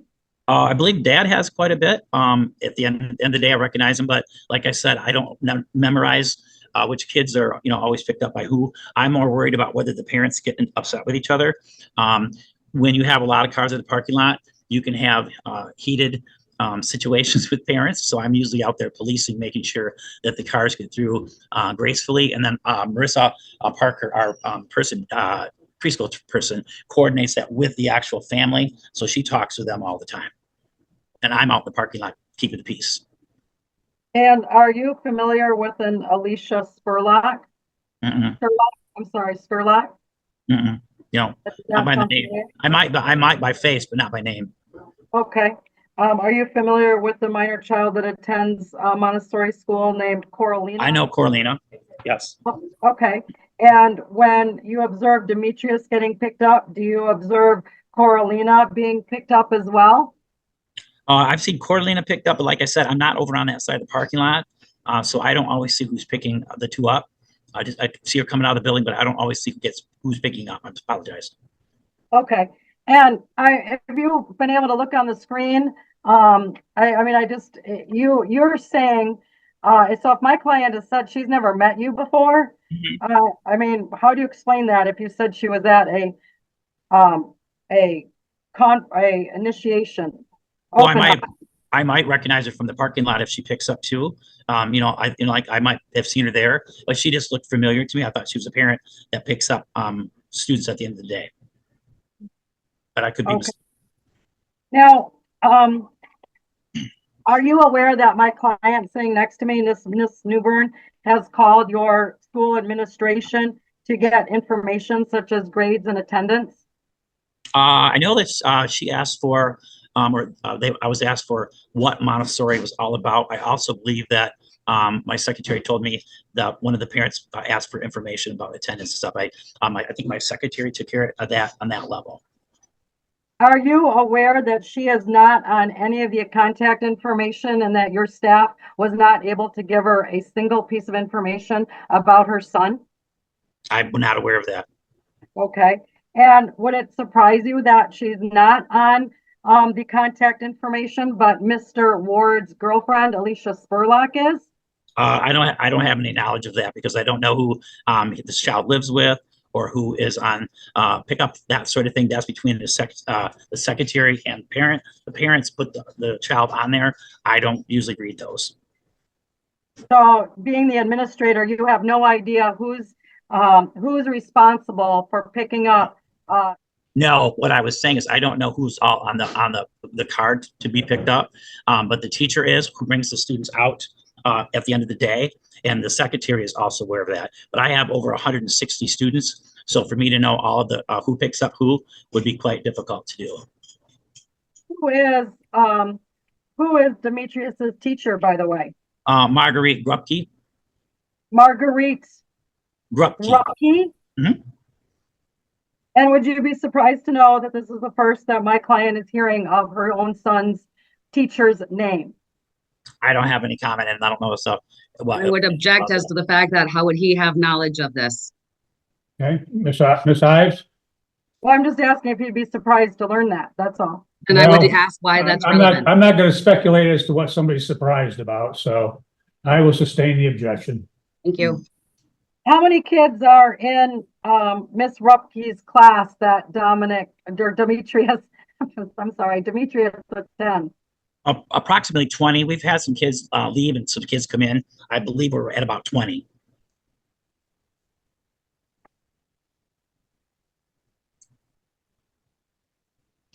Do you think the parents of Demetrius should be placed on the contact list of the child? Objection as to why his opinion is relevant and what this is relevant towards today. Ms. Ives, how is it relevant? I'll rephrase the question. What? I'll rephrase the question. Okay. Is it a policy that typically the parents are put on the contact list, both parents? It really depends on the custody situation. Are you aware that Demetrius also attends the Dudley Elementary? Yes, we are. Okay, and are you aware that he goes there on Monday, Tuesdays, and Wednesdays? Mm-hmm. I know the schedule was on that sheet of paper that I have. I know that it's, I think, about 3 days a week at Dudley and 2 days a week in our school is, I believe, what the breakdown is right now.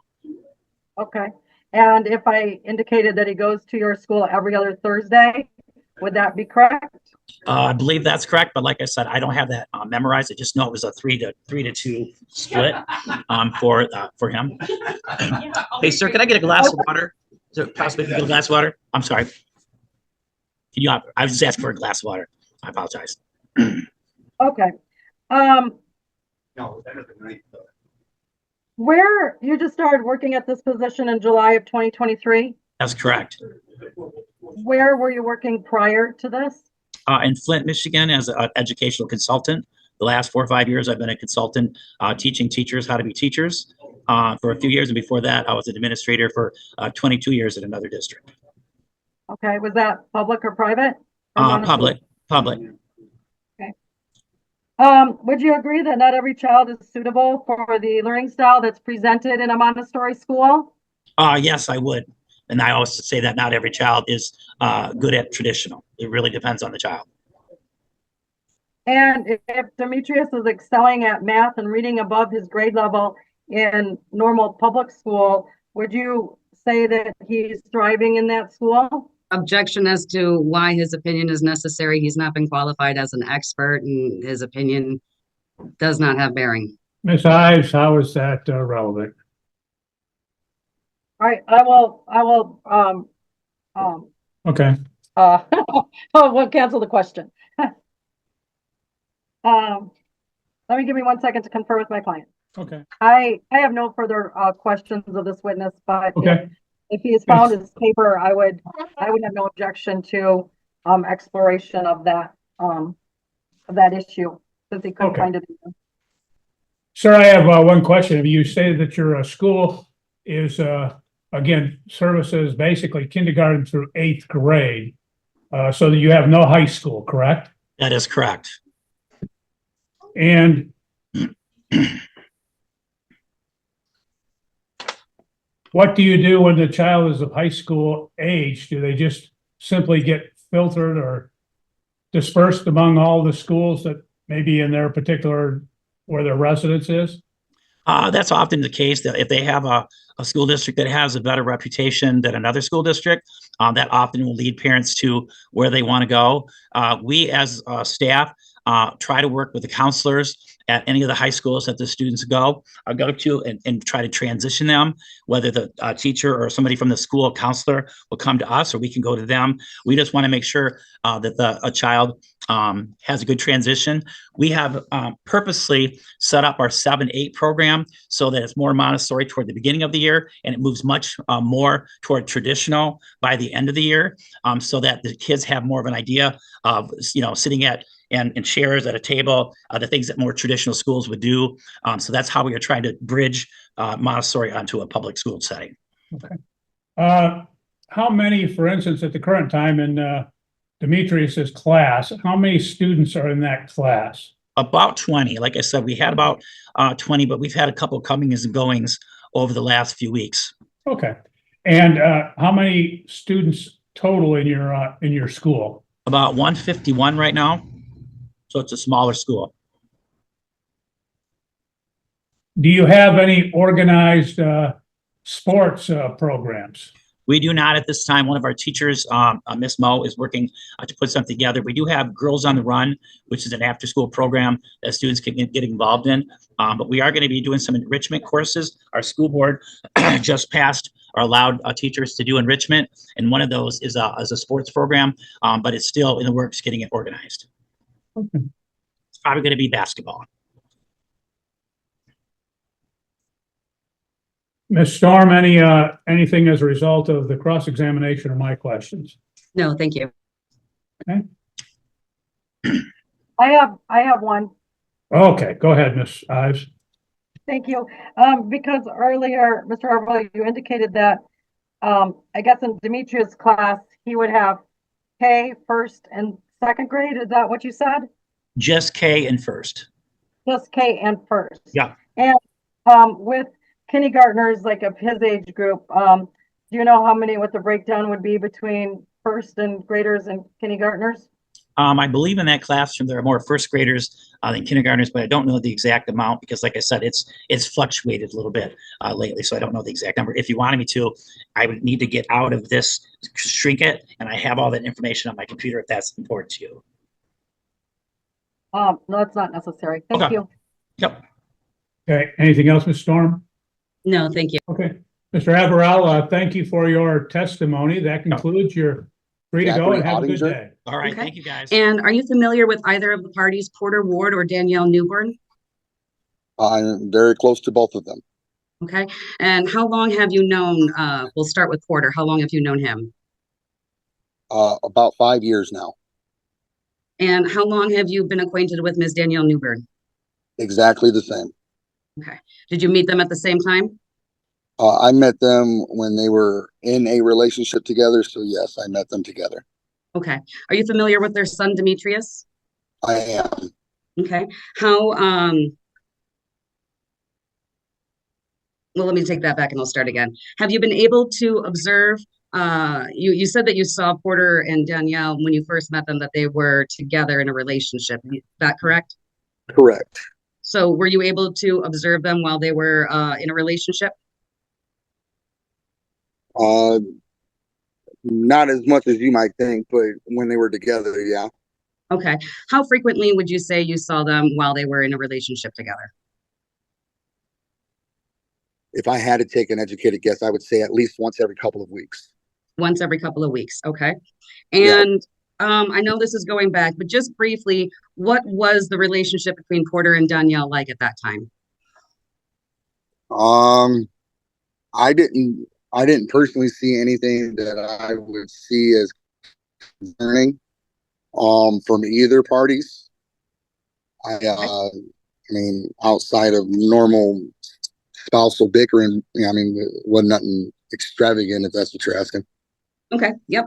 And then after Porter and Danielle broke up, did you have a chance to observe any of their interactions together?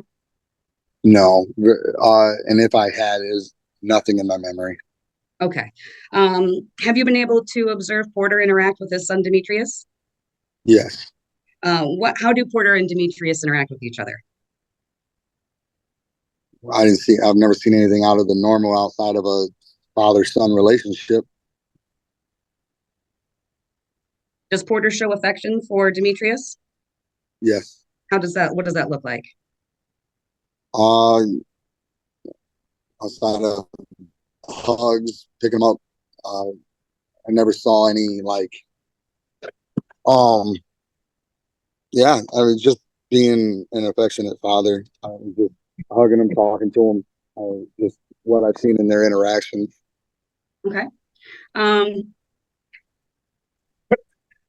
going to go back to a specific date of October 19th, 2022.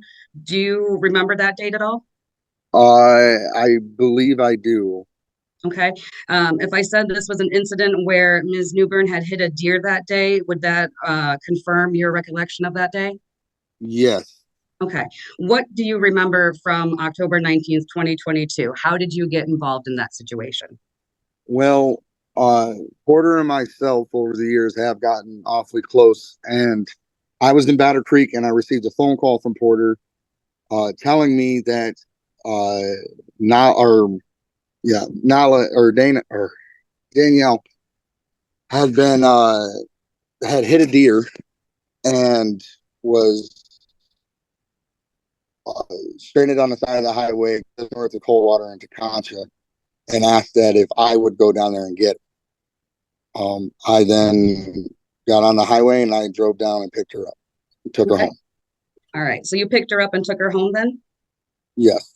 Okay. When you first got there, what did you observe? A car that had been hit by a deer and a woman that was pretty shook up about it.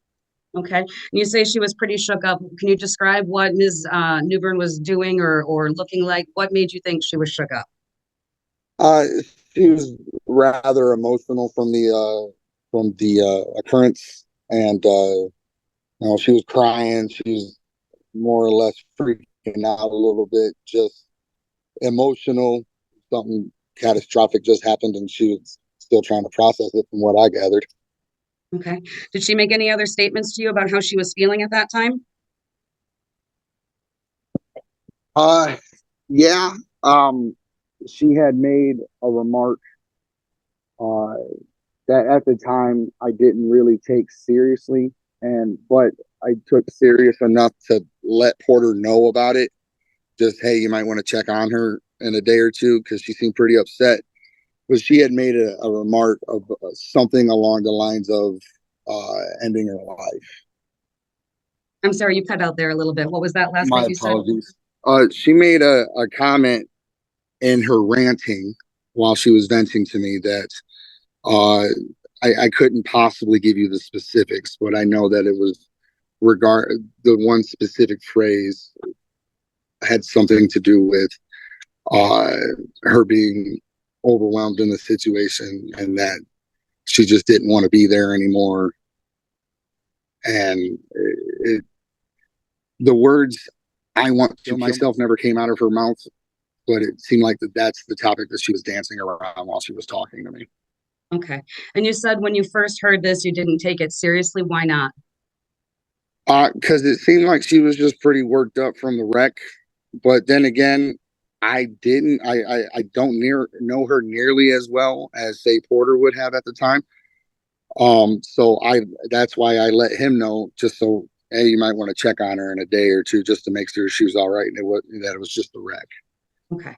And when you took Ms. Newbern home, was she in a calmer state of emotional state? Had she been able to calm down at that point from the wreck? Yeah, by the time we had gotten to her home and I had dropped her off, it was about a 40-minute drive. She had simmered down quite a bit by that point. Did you say anything to her about the remark that she made? If I said anything, I honestly, I don't have distinct memories of the conversation. Okay. I believe I said something along the lines of, I said the same thing I say to anybody who I feel might be struggling with mental health, or that's a permanent solution to a temporary problem. And she's like, look, it sucks. It sure does, but you'll get through it. Everything's going to be all right. And then the whole conversation changed in a different direction. And that was the end of that. Okay. And that's fine. I don't want you to guess or speculate about things, only what you remember. And you remembered telling Porter about this so that he could check in on her? Yeah. Okay. Do you know whether she took any additional steps towards that feeling at that point? Well, I know that at least while she was with me, there was no form of self-harm or of any kind. I can't speak on what happened after she walked through her front door. I wasn't there. Okay. And so you don't have any knowledge as to what happened after you were able to drop her off at her home, correct? None whatsoever. Okay. Is this sort of statement something that you had heard Danielle say before? Not that I had personally heard her say, no. Okay. Had you personally ever witnessed Danielle in a similar shaken, venting state? Nothing outside of normal, frustrations in day-to-day life. I haven't seen her like that again, no.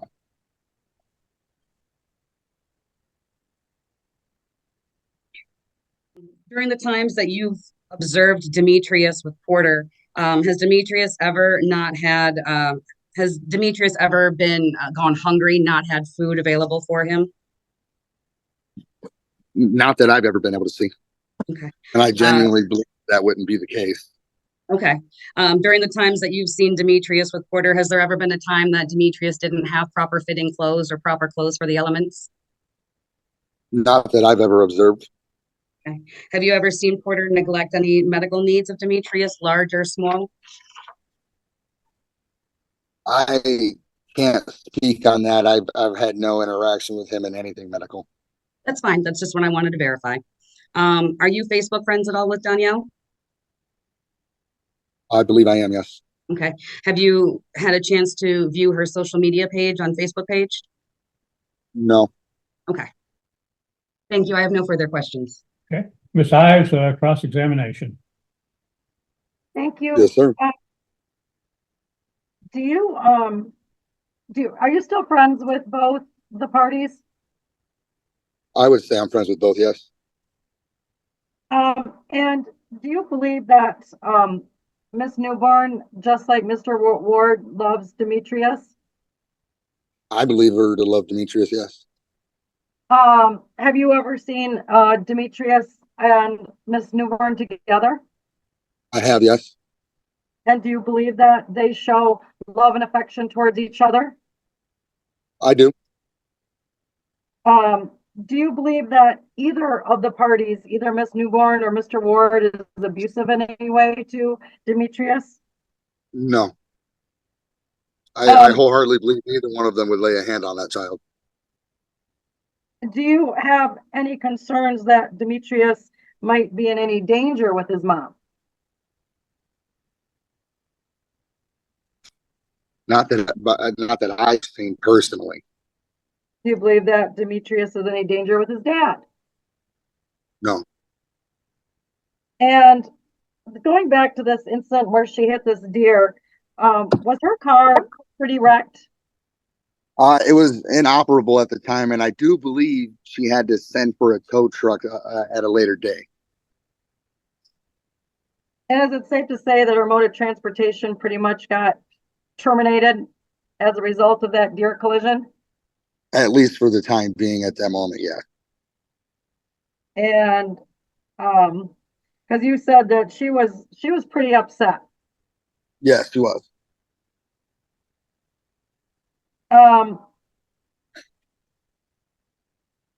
Would you, since you've maintained your friendship with her since that date, I mean, that happened back in October of 2022, have you seen her since then? Yes. Would you say numerous times? I'd say definitely more than a handful. Do you, would you agree, at least the interactions that you've had, would you agree that she is mentally stable at all those times that you've seen her since then? Objection, as he is not an expert to be able to come to any sort of conclusion as to mental health or things of that stability. Well, I'll change the manner of the question, Your Honor. Thank you. In the times that you've actually been or seen Miss Newburn, have you ever seen that type of just very behavior that you described earlier? No, the only time I personally witnessed her break down and cry like that was when she hit the deer and I went to go pick her up. I haven't seen anything like that personally since then. And why didn't Mr. Porter, or I'm sorry, Mr. Ward, go and help her? Why did he call you? I couldn't tell you. I don't know. I don't remember what he told me when he asked. Like I said, this was a few years ago. All I know is my friend called me and asked to go help the mother of his kid, and I went to go help her. Yeah, back when you knew these parties when they were together, did you ever see them fight at all? Not anything outside of a normal bicker like any old normal couple would be. I never saw anything escalate past or anything violent or boisterous or anything of that matter. So at least when you knew them, would you say that they were, for the most part, respectful to each other and communicated appropriately? I can say that at least when I knew them together, I witnessed that, yes. I don't know what happened behind closed doors, but I know that at least when they were in front of me, I never saw anything that would throw alarms up for me.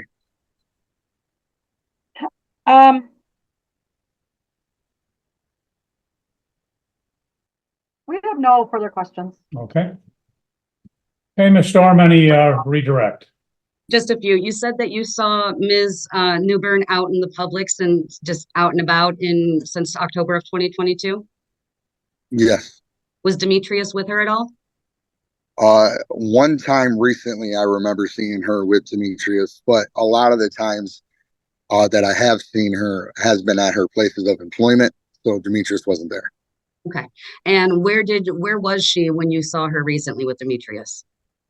Freedom Firearms. What is Freedom Firearms? It's a gun shop in Battle Creek, Michigan. Okay. Is that somewhere where Ms. Newburn works that you're aware of? No, she does not work that night. Was she there as a customer that you're aware of? I believe she wasn't. She was there visiting Scott Mitchell. Okay. A man that she calls her brother. I don't necessarily know what that exactly is, but she was there talking to him. She wasn't there as a customer. Okay. And where was Demetrius while she was talking with Mr. Mitchell? Right next to her. Okay. Was he interacting with any of the firearms or accessories? Absolutely not. Okay, good. Do you know, were you there the entire time she was there, or were you kind of an in and out? No, I was there when she arrived, and I left before she did. I don't know how long she was there after I left. How long was she there while you were there? Or I would say maybe about 5 to 10 minutes. Okay, okay. I was on my way out the door when she walked in. I only stayed as long as I did to say hi to her and to talk to Demetrius. Okay, thank you. I believe that concludes my questions. Thank you. Anything else, Ms. Ives? No, Your Honor. Okay, thank you. Mr. Ottinger, thank you for your testimony. You're free to go. Have a good day. And You as are well, you sir. the son of Porter Ward? Correct. How old are you? I am 22. And obviously, you know your father, Porter Ward. Are you familiar with Ms. Danielle Newbern? Yes. All right. And how about their son, Demetrius? Yes. Okay. How long have you known them? I've known Demetrius his entire life and Danielle Newbern about the same amount of time. About the same amount of time as you've known Demetrius? Yes. Okay. And at any point, had you been living with your father, Porter Ward? Yes. And is that during the lifetime of Demetrius? Yep. How long, let's start with what time period did you live with your father? I don't remember exactly when I started living with him. Okay. When do you remember moving out? Moving out was, I want to say mid to late 2022. Okay. And prior to that, who was living in the home with you while you were living with your father? For a brief period of time, my younger brother, Reese Ward, and my father. Okay. And Demetrius as well? Yes. Okay. And did you ever provide childcare for Demetrius? Whenever my father was at work. Okay. And how old? Go ahead. No, that was it. I'm sorry. Well, that's okay. I'm sorry. It's a little delay on this end, so I didn't mean to interrupt your question, your answer. How often would you say that you needed to watch Demetrius, and for how long would it usually be? Usually just a few hours at a time. My dad would work weekdays, so towards the end of the day, when it'd be time for Demetrius to go to bed, he would usually be at work. Okay. And at that time, was your father working second or third shift? His second shift, I believe. Second shift? Okay. And have you been able to directly witness Danielle and Porter interact with each other? Yes. How often would you say you've seen that? Usually whenever she would want something from him, mainly. Okay. And what do you mean by that? So if she needed him to do something or work on her car, if she needed him to go get something that she could go get herself but wouldn't want to. Okay. And were you there the day that the parties broke up? I don't believe I was there the exact day they broke up. I was there afterwards. Okay. And did you witness any sort of heated interactions between Porter and Donnie at that time? Not directly, no. Okay. Have you witnessed any heated interactions between Donnie and Porter since then? No.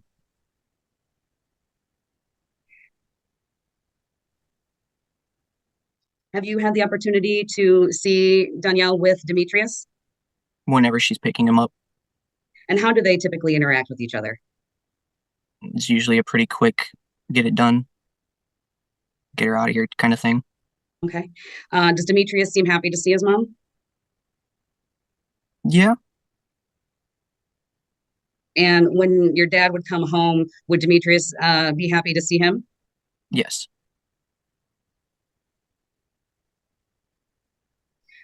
During the time that you were living at your father's, do you know whether or not there was a like a parenting time schedule that the parties were following? So there was supposed to be. Whenever my dad was there, Demetrius was with him nonstop. Donnie was supposed to show up at certain times, say to like put him to bed or something. And it was about a 50-50 shot she would actually show up. Okay. And the times that she didn't show up, was Demetrius aware that she was supposed to show up? Yes. What was Demetrius's response when she didn't show up? It was usually, where's mommy? When's mommy coming?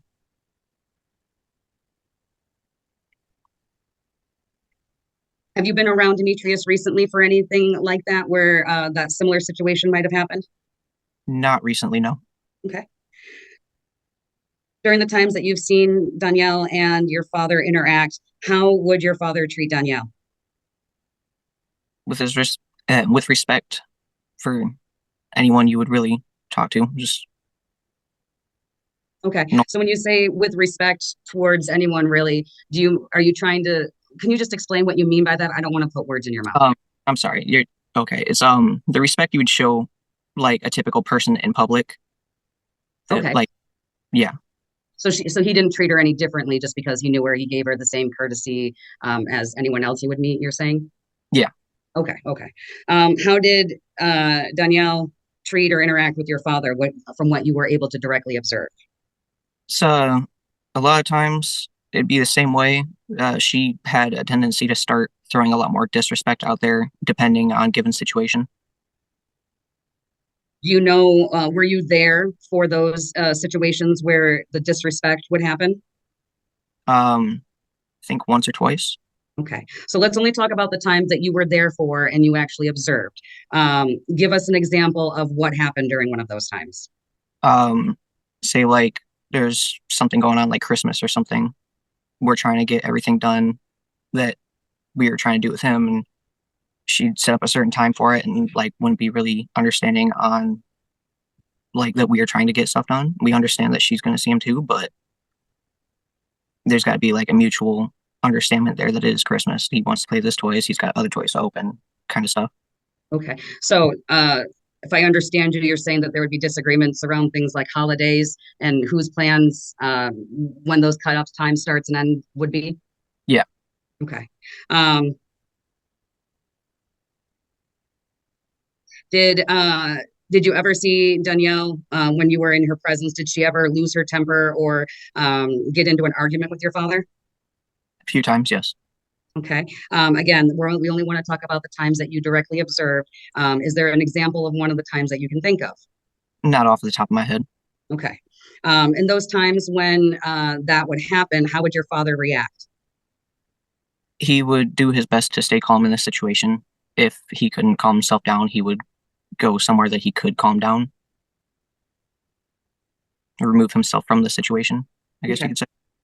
And did any of the interactions between Danielle and your father ever escalate to a physical altercation or anything like that? No. Okay. She never got physically aggressive with him and he never got physically aggressive with her? Not from what I've ever seen, no. From what you've directly observed, that is. Okay. When your dad and Danielle were living together, were you able to observe how they shared the duties for Demetrius? Yes. How did they divide those duties? So a lot of it was mainly him with my dad. So there's a few times here and there Donnie would get him out for like whenever the doctor was coming over, like changing his diaper, putting him to sleep a few times. That's about it. Okay.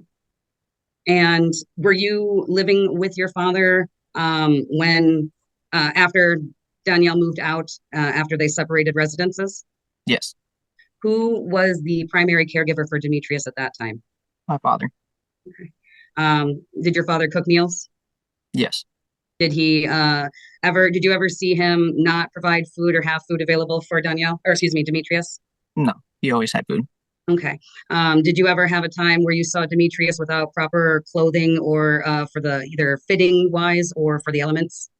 No, he always had clothes. Did you ever see Demetrius go without appropriate medical care, whether it be a small injury or a big injury? No, he always went right in for anything that happened. Okay. And during that time after the parties broke up that you were living together, you said there were times that Danielle would say that she would be coming by to see Demetrius, but then not show up? Yes. Do you have an estimate on approximately how many times that happened? If she was supposed to come over each day out of a week, I'd say she'd show up about 3 times out of the week. Okay, so she'd miss about 2/5 of them roughly? Yeah.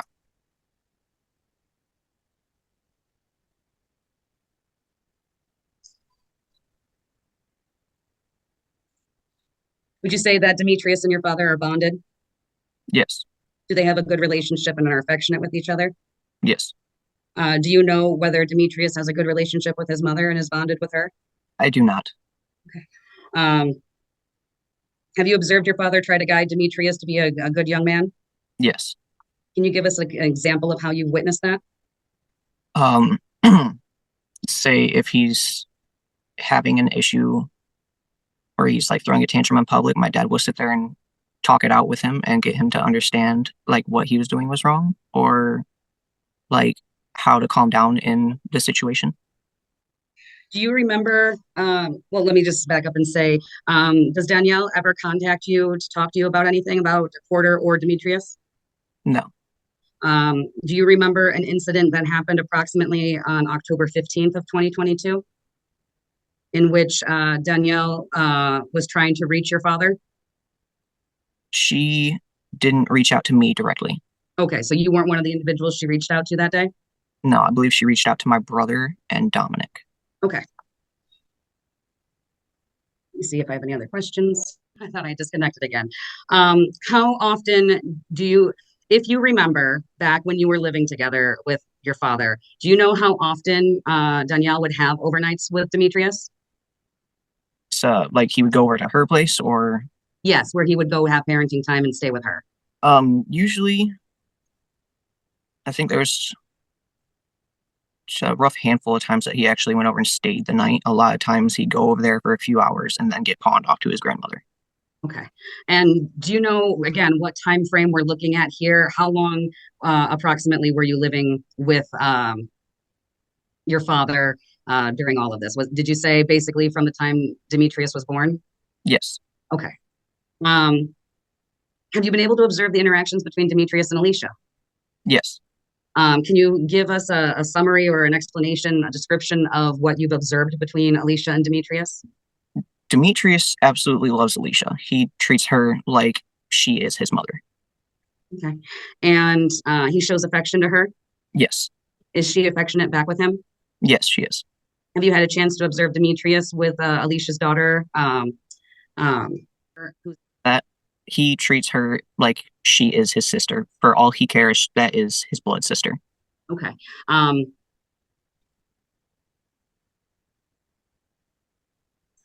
After Danielle and your father broke up, was there a time that Donnie would ever stay overnight at your father's house before he started dating Alicia? No. Okay. While Porter and Donnie were together, how would you describe the division of duties and who did what? It was really heavily based on my father. And why, do you know why it was that way? I mean, if you don't know, that's okay. I don't want you to guess, but do you know potentially why it was that way? I do not know for a fact. I personally think that she didn't want to be a full-time mother. Okay. Did Donnie or your father do primarily the cooking, or was it shared? It is my father. Same question when it comes to cleaning. Was it primarily one or the other, or was that shared? It was primarily my father. Okay. And you said that she would go during that time, stretches of time without having an overnight with Demetrius? Yes. Okay. Do you remember approximately how long any of those stretches were? And again, if you don't know, that's okay. I just wanted to, if you do know. Yeah, I don't exactly know off the top of my head there. That's okay. Have you ever heard Danielle threaten your father in any way? No. Okay. All right. I believe that concludes my questions for this witness. Thank you. Okay. Okay. Hey, Skyler, Miss Ives will have some questions. Go ahead, Miss Ives. Hi, good afternoon, Skyler. Hello. Do you recall how old Demetrius is when you officially moved in with your father and Danielle? I believe he was just a couple months old. About, would you say 2 months old? Roughly. Okay. And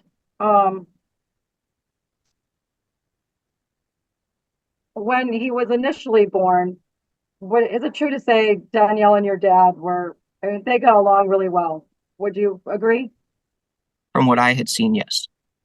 And they were both very much in love with their new baby, correct? Yeah. And is it safe to say that they both were involved in routine decisions regarding the baby? I mean, they both each took part in what the baby was going to eat and the diet of the baby and just the general overall care, correct? Yeah. And I understand you also kind of moved in and moved out a few times, correct? For a few days at a time, really. Okay. So you would, I mean, how long so after you moved in, after Demetrius was about 2 months old, how long do you think you stayed living with the parties before you moved out again? So a couple months, I'd move out for a week or two and end up coming back. Okay. And at some point, your Miss Newbern and your dad, they officially broke up, and they never moved back in together. Yeah. Yep. Would you agree that that was in about, do you recall when that was precisely? I do not recall when that was precisely. And it's because they kind of got back together and broke up and were still seeing each other even when they were living apart at times, correct? Not that I know of. I just know that one of the stretches that I went back to my mother's house, when I came back, they were split apart. Okay. And during some of that time when you were living with your dad, I understand your dad was working a night shift, correct? He worked a second shift, so later in the afternoon till just after sunset, really. Okay. And do you recall that Danielle would come over and bring, whether you need it or not, she'd come over and bring you guys food, you and Demetrius. Do you recall that? I do recall that. A lot of times it was just food for Demetrius. Okay.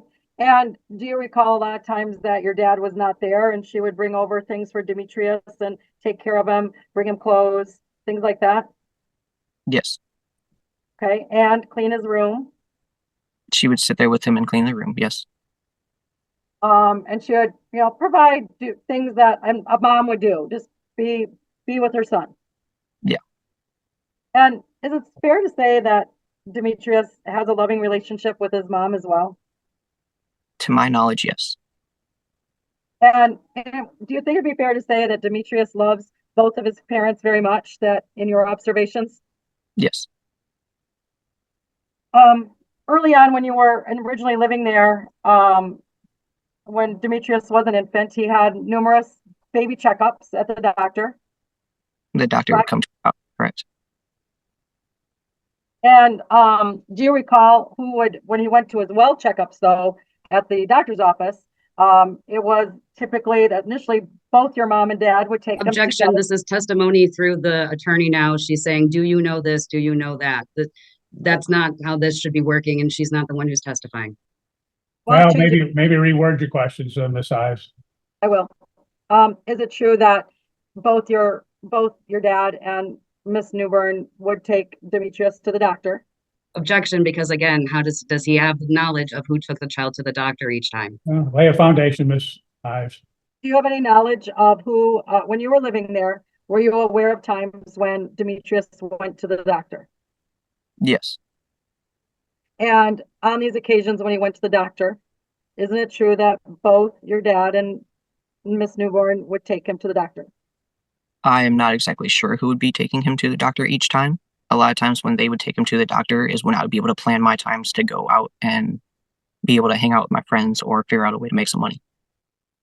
You had indicated that Miss Newborn had lost her temper. Isn't it true that your dad had lost his temper too on occasion? Nothing more than verbally. He would, again, remove himself from the situation. But he would lose his temper verbally at least a few times, correct? Not really, more than a few times. But the answer is yes, he would lose his temper at times. I suppose, yes.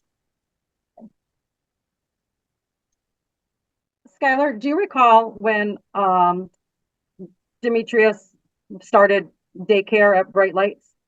Yes, And at that time, both your dad and Miss Newburn agreed that he would start attending daycare there, correct?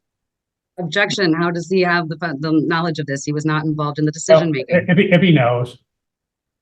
If you know. I do not know exactly.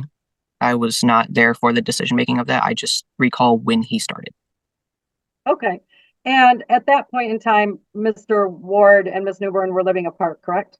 Yes, And at that time, you also assisted your dad in picking up Demetrius from daycare at various times? at various times, yes. He had swapped over to first shift so that he would be able to spend the day with Demetrius, and he wouldn't get out of work until like 45 minutes after Demetrius is supposed to be out. Okay. And at that time, Miss Newburn started working a day shift as well, correct? I believe so. I mean, again, I would object. He says he believes so, but this is speculation. How would Mr. Skyler Ward have any personal knowledge of a change in Ms. Danielle Newburn's schedule? He can say, I guess so, but we're still speculating. It's an inappropriate We'll take question. it for what it's worth and what his response was. Skyler, don't guess. If you don't know, just say you don't know. Okay. I have no more questions. Okay. Ms. Storm, anything else? I just want to compare. When you say losing temper, what does it look like when your dad loses his temper? Really, it's just he raises his voice a little bit. Okay. He gets loud. Yeah, he gets a little loud. Okay. How does losing temper look like when Danielle Newburn loses her temper? From what I've seen, there's things flying through the air, bit of screaming. So she's loud and throwing things? Yeah. Okay. And let's talk about frequency. How often, you said there were not really more than a few times that you saw your dad lose his temper. What about for Ms. Newburn? How often did you see her lose her temper? Directly, I hadn't seen it at all. Anytime that happened, I'd heard it coming from the bedroom. Okay, so you didn't see it, but you could hear. That's how you knew about how loud she got. Yes. Okay.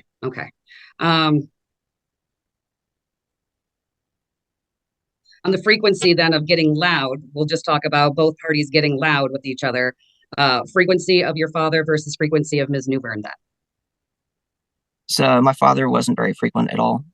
So Donnie, I've heard quite a few times, and then it would usually end with her stomping out of the house. Okay. All right. No further questions. Anything else, Ms. Ives? No, Your Honor. Okay. Skyler, thank you for your testimony. Your excuse. Have a good day. You as well. And how are you employed? I'm the Human Resources Manager at Advanced Special Tools. And are you familiar with Mr. Porter Ward? Yes. How do you know him? I'm the HR Manager at Advanced Special Tools. And is that where he works? Yes. Okay. And is that the only way that you are familiar with Mr. Porter Ward? Yes. Can you tell the court what his current work schedule is as far as what shift and what hours? His current work schedule is first shift Monday through Friday, 6 o'clock a.m. until 2 o'clock p.m. Okay.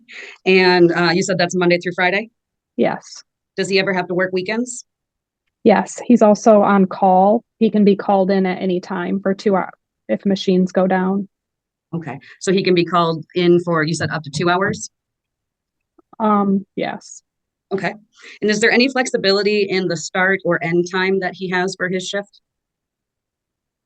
No. Does he have a time clock he has to punch in and out? Yes. Okay.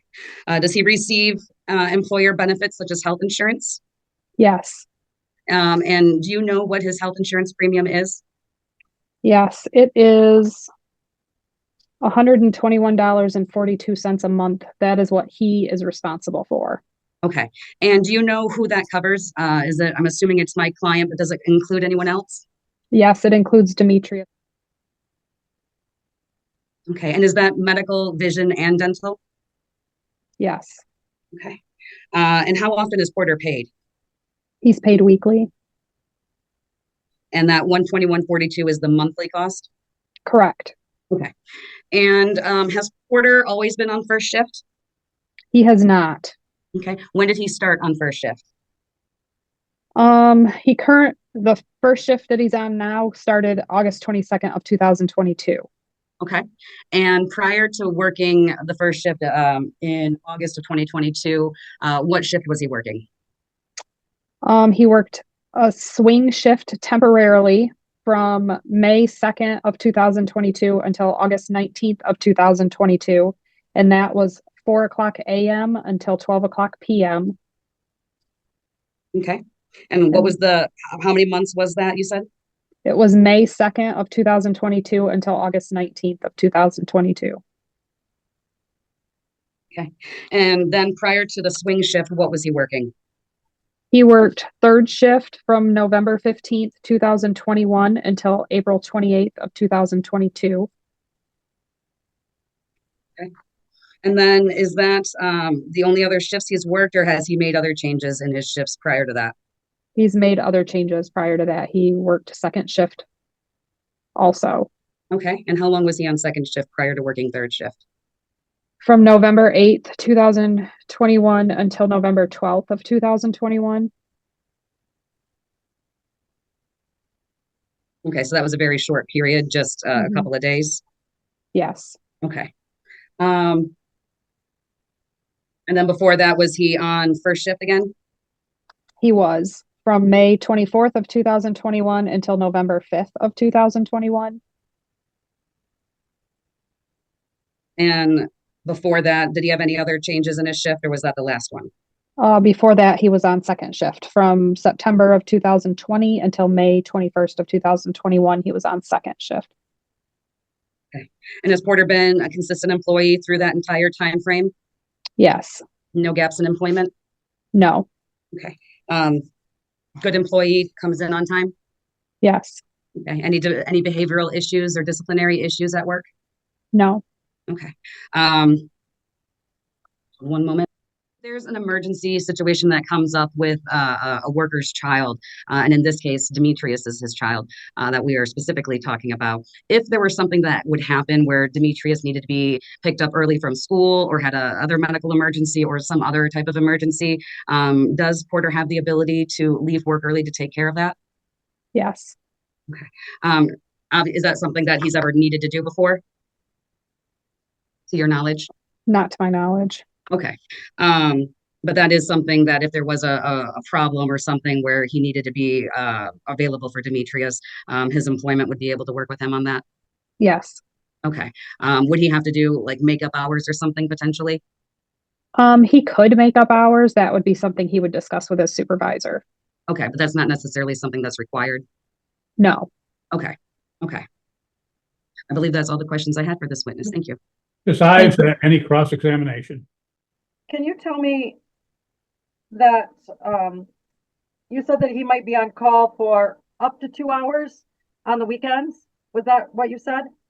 No, he could get called in for like 15 minutes, but he gets paid up to 2 hours. I shouldn't have mentioned that, the 2 hours. I mean, he could be called in for 15 minutes or he could be called in for 8 hours. It could be up to 8 hours at a time.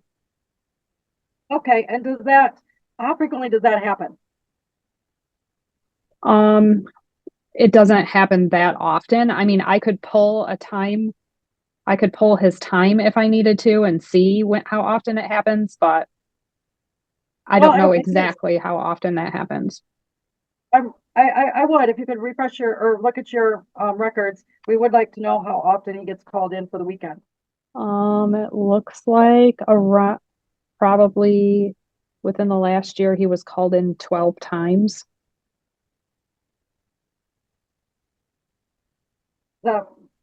Is it usually at least, is it monthly or is there a pattern to that?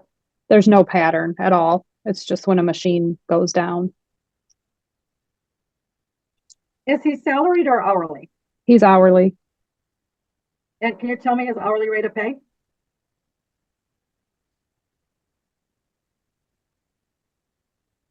Your Honor, I would object because I don't believe child support was an issue that we're discussing. So not sure what his hourly rate has to do with the parenting time schedule. I'm going to take the testimony because Okay. as it relates to custody, I'm going to have to make a determination of child support. So I'll take the testimony. Okay. His hourly rate is $27.81 an hour. Does he work overtime each week? No. Occasionally he works overtime, but And does he work a 40-hour work week? yes. Does Mr. Ward receive yearly bonuses? No. And is there any predicted raises that he will be receiving in the upcoming months? No. Is there any predicted schedule change in the upcoming months? No, nothing predicted.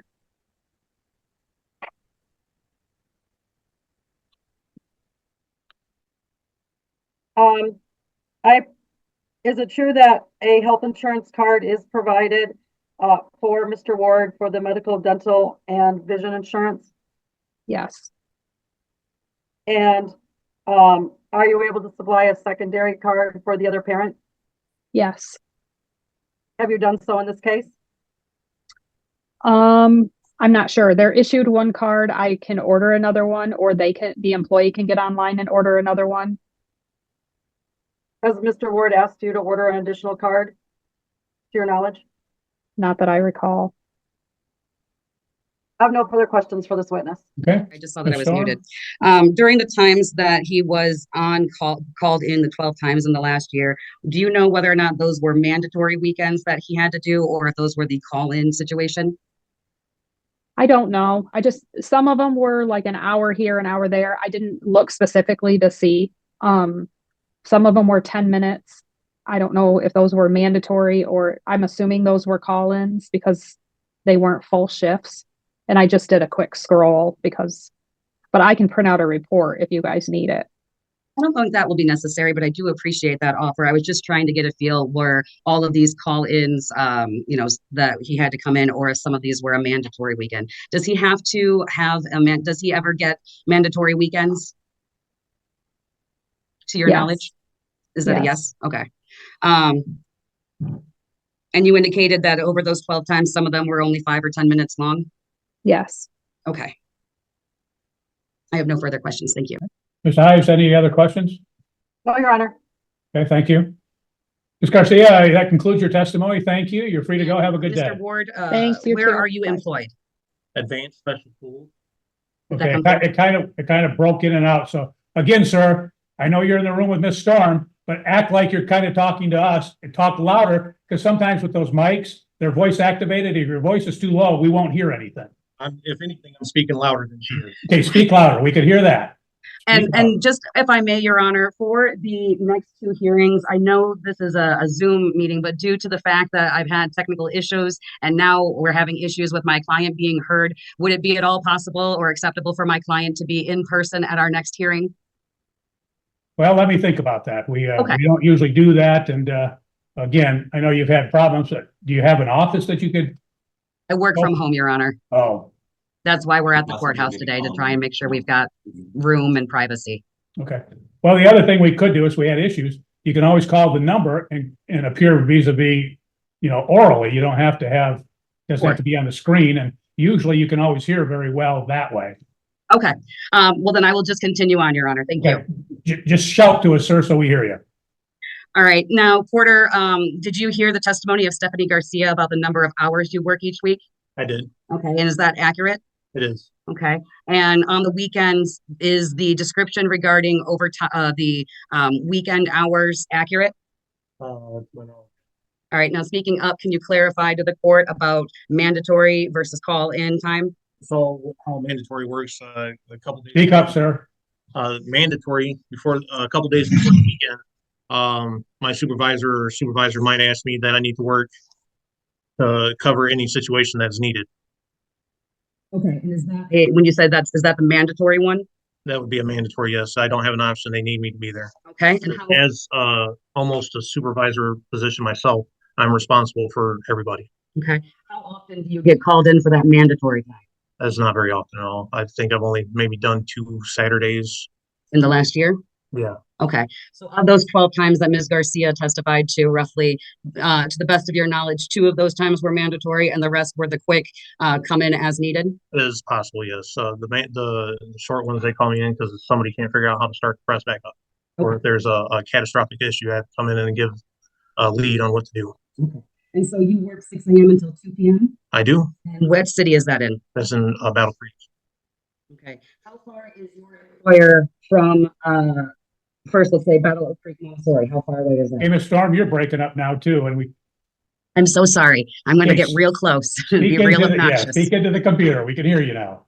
I apologize for the faces being this close. During the start and end times, so you start work at 6. How far away do you work from Battle Creek, Montessori? I believe it's about 3 miles. All right, so that takes you approximately how many minutes to get there? 5 to 8, depending on traffic, stoplights. Okay. And from Dudley, how far away is your work from Dudley? About 15 minutes. Did you say 15 minutes, sir? Yes, sir. Okay. And do you know how far away Battle Creek, Montessori is from Danielle's home? About 2 miles All right, so it's about similar to what it is for you for work? for work. Okay, so she lives close to Battle Creek, Montessori. What about her employment? Her employment's further away. I'd say 6 miles to the one and probably 65 miles maybe to the other. All right. If that's correct, to my knowledge, And is this based on your understanding of where Ms. Newbern is currently working? my understanding. And to your understanding, where do you believe she works? The dude is a dispensary in Coldwater. And then Vegas Strip Gentlemen's Club in Battle Creek on Raymond Road. Okay. And the one that's in Coldwater, is that the one that's really the 65 miles away? I believe so, yes. Okay. Do you and Ms. Newbern share your work schedules with each other? And mine is consistent. It doesn't change ever. She does when she works at the dude, she shares that with me. To my knowledge, she only works Thursday through the weekend at Vegas Strip. So Thursday, Friday, Saturday is what you estimate or think she works at the Vegas? Or excuse me, the Strip? Yes, Okay. The other days of the week she works at the dude? I believe so. And when you say that's a dispensary, do you mean that's a marijuana dispensary? Yes. And do you know what her position is at either of those locations? I believe she is currently the DJ at Vegas Strip. She was marketing, and I don't know if she still does that at the same time. As for the dude, I have no clue. Okay. And have you asked Ms. Newbern for her work schedule in the past? Okay, Ms. Storm, you just went out again. So sorry. All I'm just saying is just project. Don't talk like you're talking to each other in the room. Talk like you're trying Trying to talk to real me. hard to yell at the screen. I apologize. Yell at the screen if you have I'll keep to. yelling. What part do I need to repeat? I think we heard that. It was just her question that I didn't hear. The next question. Okay. And of course, it fell out of my brain as I was laughing about seeing my face 2 inches from the screen. I apologize. As far as we already heard that, so you don't have a lot of flexibility in your start and end time. Are you able to hear that, Ms. Ives? Some No. reason it's not coming through. Hold on 1 second. Let me see if I can fuss with my sound settings on this just a little bit. Now we can hear you fine. Well, of course, now. If you try to call on the phone, Yeah, the they phone could call, use their video. but it could just be the mic, just unidirectionally, just picking up from. Yeah, I think what it is it's your mic, and when you have it showing on both of you, you're off to the side, it's not activating, so we can't hear it. Gotcha. Because when you turned it, it was fine. We heard everything, but when you turn it back, then when you're kind of going off to the side, we can't hear anything. Okay. Did you hear what my question was, or do I need to repeat that? You're gonna need to repeat that question. Okay, not a problem. It's true. Is it true that you don't have flexibility in your start and end times for work? I'm gonna Yes, and object. It's a leading question. Excuse me, Ms. That was Ives? correct. That was a leading question. I said Now Ms. Ives just froze up. Oh, no. Ms. Ives, you froze up there, so I didn't hear anything as you were starting to speak. I Hearing you now, yes. and I know what it is. The two of you are just conspiring to make sure that I have an in-person hearing, I think. You caught us. Go ahead. If we continue, we'll ask you to get on your phone, and then you can mute yourself, and then you can talk through the phone. We can pick it up that way. I objected to the format of the question, Your Honor, and that it was leading because she said, "Isn't it true that?" And she went on to give a statement. Okay, well, just So- reformulate the question, Ms. Storm. Will do. Do you have any flexibility in your start or end times? Normally, no.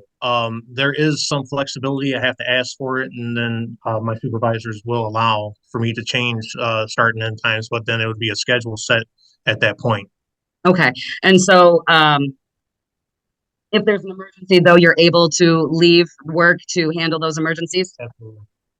And you do provide health, medical, and health, dental, and vision insurance for Demetrius? Correct. What time do you leave for work in the morning? I leave my house anywhere between 5:30 and 5:45.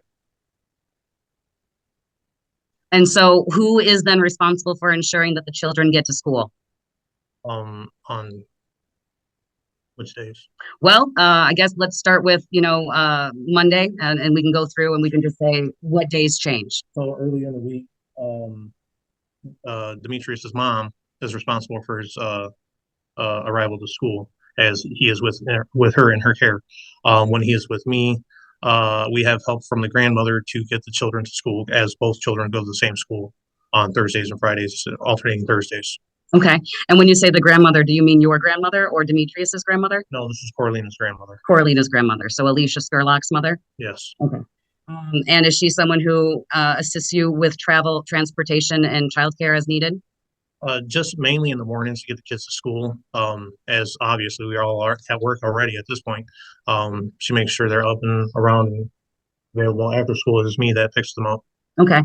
Now, does the grandmother come over to the house to get the kids to school, or do you guys take the kids to grandmother's? No, she comes to the house in the morning. Okay. So the kids have the ability to stay home and get ready for school then?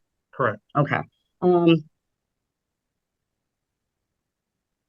And on the days that if we have a result where the judge says that Demetrius is going to go to Dudley, how will you plan? And you are given nights where you have to have an overnight and you may be taking him to school in the morning. How will you make arrangements to ensure that he's able to attend school at Dudley? Initially, I don't know how I would make that happen. I would have to totally change my work schedule, which then interferes with me picking up Coralina from school. Okay. And when Coralina and Demetrius go to the same school, they're obviously getting out at the same time? Correct. Now, what about when he goes to Dudley? How does that differ from when they get out of school? On Wednesdays, they get out at the same time because it's very hard to be in two places at once. I don't know how you split yourself into two and be in two places. It's not going to happen. So usually on Wednesdays, I was picking up Demetrius early. And then after on Mondays and Tuesdays, I was initially picking up Demetrius after I picked up Coralina. Okay. So you were did I hear you that you were trying to stagger as far as who gets picked up to meet the pickup deadlines? Correct. Okay. And we heard testimony earlier today about the fact that you've had to pick Demetrius up early from school, 15 to 30 minutes early on the days that you've picked him up. Is that accurate? Roughly, yes. Okay. And can you explain again why you've had to pick him up early those days? It's the conflict of time. How much time after school do you have to pick Demetrius up at Dudley? At Dudley, it depends on the day. Again, Mondays and Tuesdays, after picking up Coralina, I had to go directly to the Dudley school to pick up Demetrius. And then on Wednesdays, I can't pick up one or the other at the same time, so I had to pick up Demetrius first in order to meet the deadline for Coralina. Okay. What time does Coralina have to be picked up by? 3 o'clock. And that's every day. Okay. And we'll switch topics just a little bit first. How do you and Danielle share responsibility for making the routine appointments for Demetrius's health, vision, and dental needs? We try to conversate. It doesn't go as well as you would expect. A lot of what happens is I'm being told what's happening, and then I have to deal with it because then it's not followed through on. And then I'm still ultimately responsible because if somebody wants to drag their feet, I had to pick up the slack. So if the appointment needs to be made, then the appointment gets made. So what do you mean by, so first you said you get told— Ms. Storm, we're not hearing you now. Sorry, when you said that you are told what's happening, can you give more explanation to the court what you mean by that? He needs to have this done. Has to happen. This is what's happening. This is how that goes along. I'm not consulted. Hey, should we get Demetrius in for this, or should we do this or that? I'm told after the fact, on multiple occasions, but when it comes to certain things, I have to pick up the slack because it's not continued through. Can you give an example to the court of an incident recently within the last year or two where it wasn't followed through? The dentist. Okay, what happened with the dentist? The dentist, he needs to get his teeth checked. Yeah, we're not hearing you now, sir. He needs to get his teeth checked. He needs to get his teeth checked, is what I'm told. Okay. He goes, his mom takes him to Grace Health. I don't know what the issue is, why it didn't happen. Been said multiple times that he needs his teeth checked. I finally picked up the ball. I took him to trying to think of the name of the place now. Right now I'm drawing a blank. Highland Dentistry on Highland Street in Battle Creek. They told me that he had 4 cavities and then he needs to see a specialist. So I have now since had him to the dentist multiple times to get this specialist set up to get his teeth fixed. Have you tried to talk with Ms. Newbern about these appointments? I have. When did you try to talk with her about them? On multiple occasions. Can you give an example or like a rough time frame of when that was? Without looking, I couldn't tell you the exact time or the date, but it's definitely been on multiple occasions that has happened. I gave you a moment to review your notes. Would that refresh your memory as to when you had these conversations with her or tried to? I would. Permission to be able to give my client a moment to look at that? Yep, go ahead, sir. I've come across a few where a message where I said that I have told you multiple times that he has a dentist appointment. At this time, Demetrius was with his grandmother. And how do you know he was with his grandmother at that time? She told me so. She as in Donnie? Yes. Okay. And that text message that you found where it references the discussions about the dentist, what date approximately was that? I reminded her on June 25th. Of 2023? Yes. Okay, so June 25th of 2023 was a text conversation. This was after I was denied my parenting time as usual at this time. I reminded her that he had a dentist appointment, which I had told her about a couple weeks beforehand. And at that time, she said he was not going to make it because he was in Detroit with his grandmother. So did he end up making that appointment? I had to reschedule. Okay, and did you tell Ms. Newbern about that appointment? I did.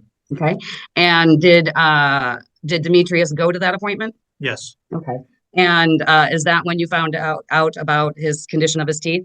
Yes, that's when they referred me to the specialist that I found in Grand Rapids. Okay, have you talked about the specialist with Ms. Newbern? Limitly, yes. Okay, did you tell her that that was what was recommended? Yep. Okay, did she have any response to you about that?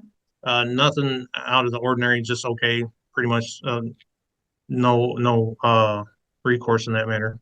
So it wasn't like she said absolutely not or said absolutely yes. It wasn't a big confirmation or denial one way or the other. No. Okay, and those the Grace Health appointments. Is that something that has he been to Grace Health before for dental needs? Not to my knowledge. Okay, is that something where he has been billed for any appointments there? Most of everything that his mother has taken him to, other than emergency rooms, are from Grace Health. Okay, and how do you know about that? I actually had to go down to Grace Health to get the documentation to understand what was going on with the insurance at the time. Is that because you have the insurance for Demetrius? That is correct. Did you receive anything from any medical providers about the insurance?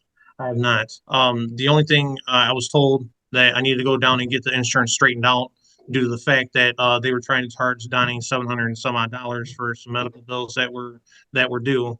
And come to find out at that time, I was not on the insurance and they had no information. That's why they were trying to charge her almost $800 for medical bills. And did you get that straightened out with Grace Health? I actually got that straightened out with my HR. I went to my HR and she took care of that for me. Okay, that would have been Stephanie Garcia? Correct. Okay, so you let her know about the insurance issue and they helped you straighten that out? Well, partially. She did her part in that aspect, but I had to get Donnie to re-add me to the documentation in Grace Health so that way I had access to that. They would not give me any information because I was not allowed to. Okay, so when do you remember contacting Grace Health about that? After our last court date is when I went and I'm sorry, excuse me. If you're talking about that specific time, that was beforehand. That was earlier in the year in 2023. Okay, so would you say spring, summer of 2023? I want to say it was probably spring because the snow was gone at Okay. that point. Okay, so after winter, but not full into summer yet? Absolutely. Okay. And we heard some testimony earlier today about Demetrius's glasses. Did he need glasses? Yes, he does need glasses. I believe she took him to Grace Health for that as Okay, well. we're not hearing you.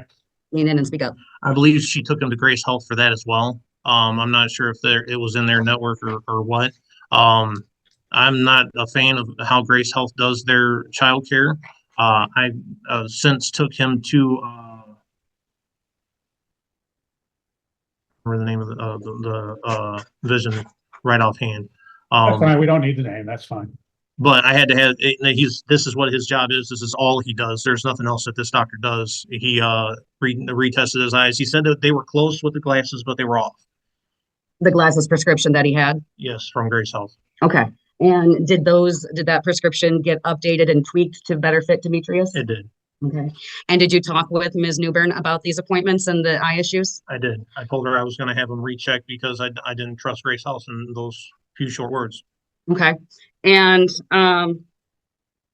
does he have glasses now? He does. Okay. And who provided him with glasses? I purchased those. And that was from the eye doctor that we can't remember the name of necessarily? Yes. Okay.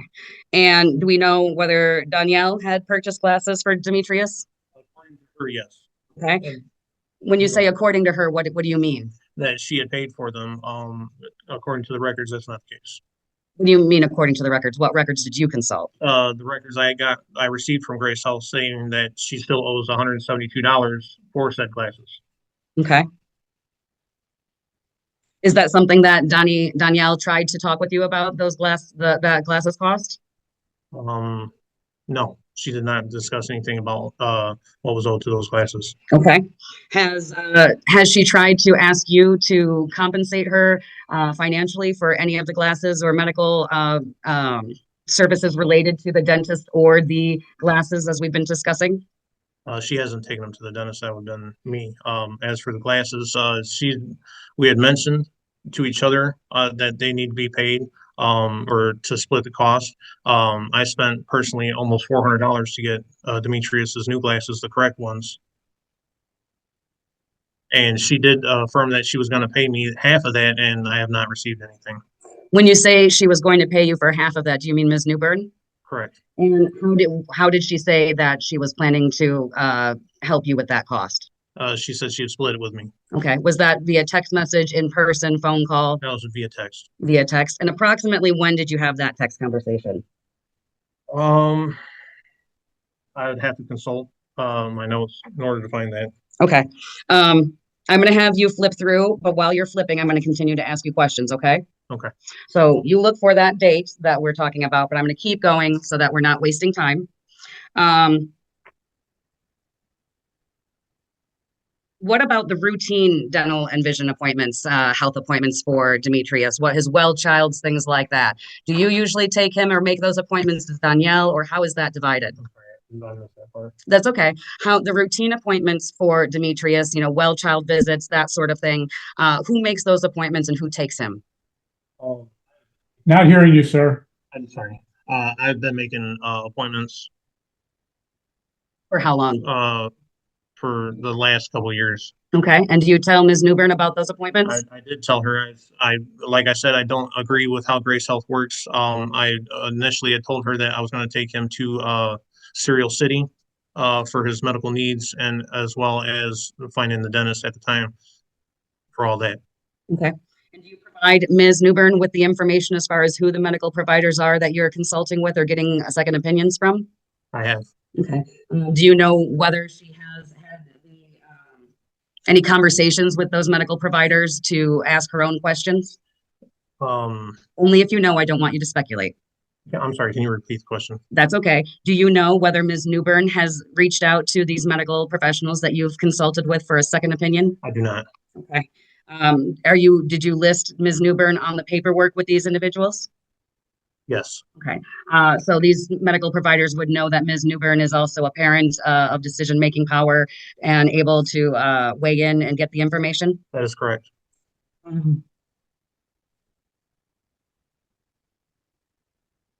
When Danielle makes appointments or takes Demetrius in for appointments because he's feeling sick or something like that, does she keep you updated on those appointments?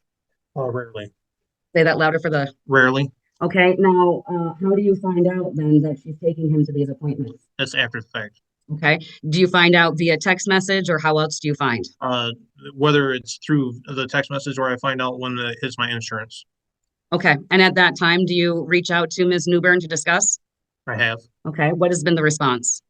It was with my time. You don't need to know. So Ms. Newbern basically said, you don't need to know? That's correct. Okay. And you're aware that even if the court did order sole legal custody to one of you, that means that the other party still has the ability to access the medical records and personnel for Demetrius, correct? I do. That decision-making, do you understand that decision-making power and access to information are two different things? I do. Okay. And so even if the court did grant you a request for sole or primary legal custody, you would still need to discuss all of this with Ms. Newbern prior to and keep her informed of all of these things? I do. Is that something that you'd be willing to do? Yes. Okay. And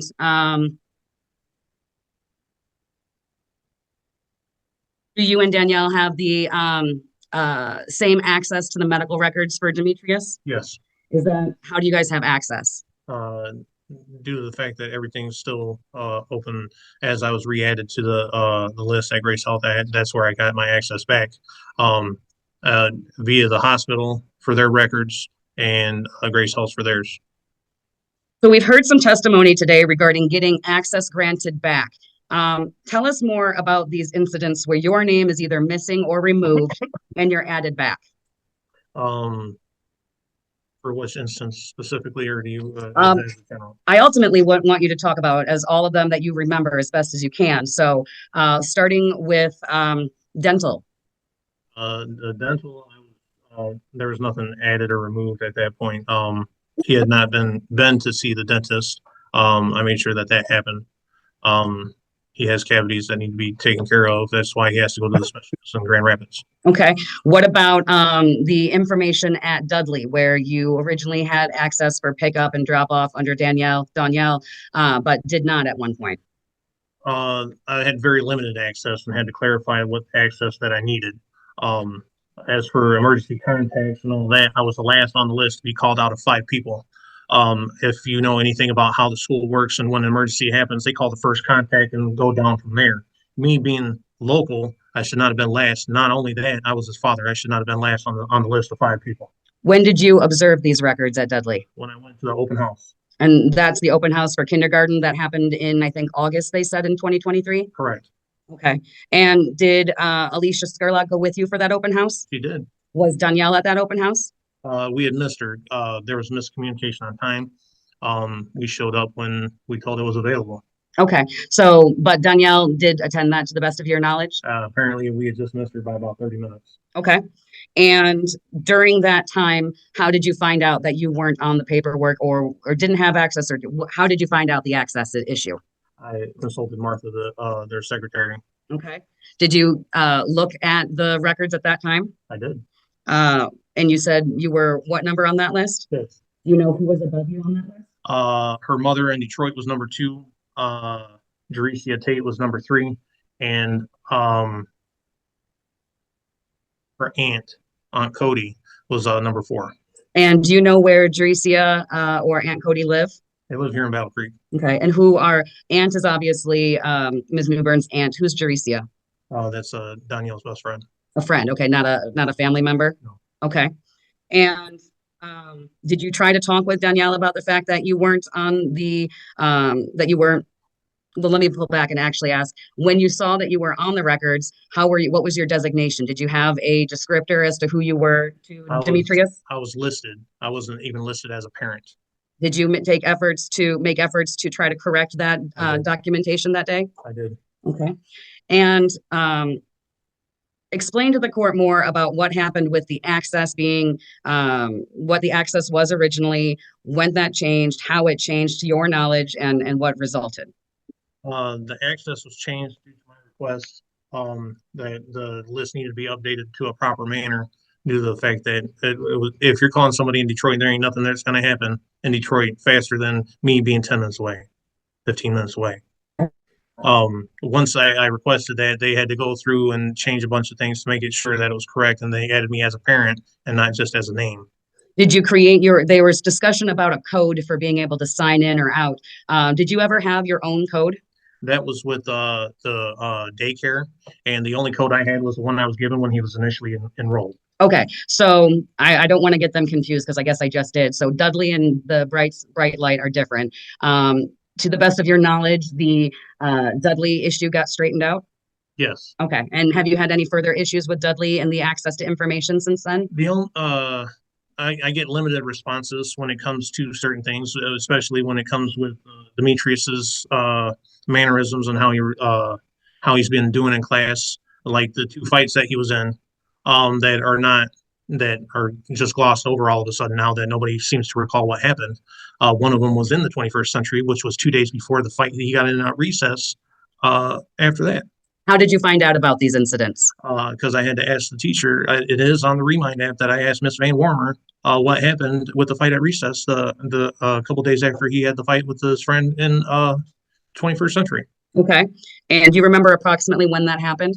I'd have to look at it exactly. I'd just seen that. I'd have to roll back through.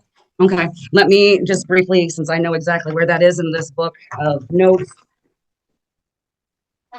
Just looking at this, refresh your memory? It does. Okay, without reading it now, when approximately was that? That was November 27th when I asked about the fight at recess. Okay, November, fucking A. Fucking A. Fucking A. Sorry about that. I apologize. I thought I disconnected. The November 27th, that's when you said you reached out and discussed the fight? Yes. Okay. And did you try to talk with Ms. Newbern about this issue? We had a discussion about it. That was verbally. It was at pickup. Okay, so you and Ms. Newbern discussed it verbally, not over the phone? If there was, it was very limited. Okay. And then let's go to the Bright Light Learning Center. So with the code access to be able to sign in and out, did you ever have your own code? I only had the code that was given to me when he initially enrolled. And whose code was that? I believed it was mine, but I believe it also could be a shared code. Okay, was that a code that was shared with Danielle, to your knowledge? I'm assuming so, yes. Okay, and we heard testimony about that being revoked. Do you know why you were no longer able to use that number? That was after Demetrius started going to summer school at the Montessori. Okay, and why did you have Demetrius be enrolled in Battle Creek Montessori during the summer? One, it was a free program because the money was a big thing and it was talked about quite a bit, because even before, when Demetrius had issues with the daycare, we talked about putting him in the Montessori, but the money aspect for their pre-K at that time was unfeasible. All right, and that was when you were notified of that $215 a week cost? I was notified initially of the $215 cost when Demetrius was enrolled, and that I was expected to pay half. Who told you that?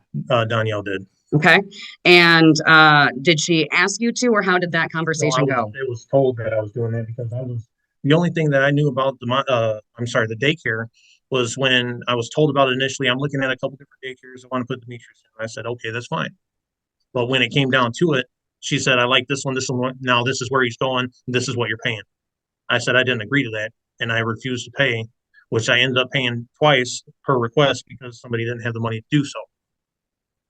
Okay, so at least twice during the 2023 enrollment period summer, you assisted Danielle with those costs? Yes. Okay.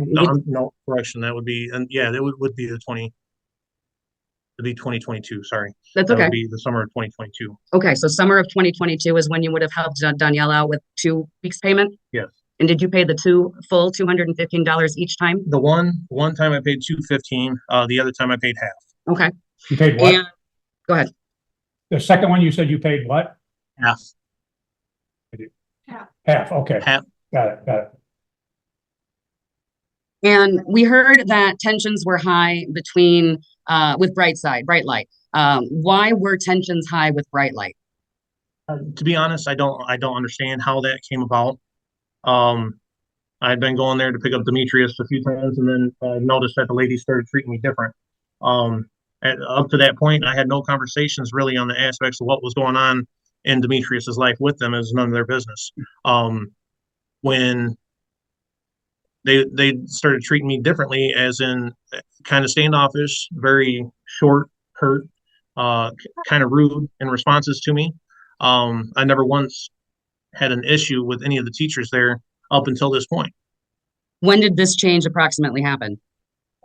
As Miss Lindsay stated, it happened after Christmas in 2023. So it'd be Christmas of 2022 in the year of 2023. Okay. And how often did you speak with Ms. Potter at Bright Light? To be honest, a handful of times. I'd see her in passing when picking up Demetrius, and I did have a discussion with her, asking her what was going on, why my access was no longer valid. That's when I found out that I was removed. She neglected to say that I was removed at this point. Let me rephrase that. I'm sorry. She neglected to say that I was removed at this point when I asked her why I had no access. What was the explanation then that was given? I have no answer for you right now. I don't know what's going on. How long did it take before you got a straight answer about what happened? 2 weeks. And we heard testimony about the fact that Demetrius had some bumps, bruises, and abrasions. Tell us about those, the frequency, what it looked like, and what all resulted. It was, sometimes it'd go every couple weeks. He might have a little bruise or abrasion on his arm, his leg. One that really stood out was one on his cheek, just below his eyeball, right here, and it was a nice little lump. They said he tripped and hit. After asking what had happened, because nobody knows what happened, I was like, there has to have been something, obviously, because he would have cried over that. I know for sure. And he had a nice lump underneath his eye and a small cut. There's pictures to that effect floating around. Okay. Approximately when did that happen? That was actually the straw that kind of broke the camel's back and to the decision on possibly pushing Demetrius to the Montessori. So this bruise and bump, the bump and cut on his face was the tipping point for you? Yes, because there was no messages relayed through their little app to state what had happened. Nobody knew nothing. After asking the teachers afterwards, then we'll find out. This is the response that we were getting. Did you try to talk with Ms. Newbern about what these bumps were, and specifically the one that was on his face? Absolutely. What was her response when you tried to talk with her? She was livid at that point. Was she livid with you or with who? With the bright light. Okay. What did she say to you, if anything? As any typical mother would say, that's a mother bear in that aspect. We need to think about moving Demetrius from bright light. Okay. And so when did that conversation happen with Danielle? We started digging into it more into the Montessori right at that point. We gave her all the information that she asked for, multiple times to that effect. We finally got to go and do a walkthrough. And then that's when they told us it was going to be $525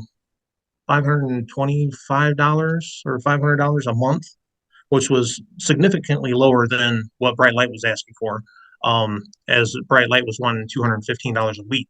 So that $525 a month was for the Montessori daycare during the summer? No, that was to end out the school year, in their pre-K. Okay, so that was for pre-K. Is there a cost to attend Battle Creek Montessori? No. So for kindergarten and up, there's no cost for him to attend? No. Okay. And you said that there was a walkthrough done. Who was on that walkthrough? Me, Danielle, and Alicia. And that was done at the Battle Creek Montessori location? Correct. And Ms. Newbern was there? Yes. Did she meet the teacher at that time? At that time, they didn't have a teacher specifically for him, because we were doing the walkthrough for the pre-K. We pretty much met all the teachers, everybody that worked there.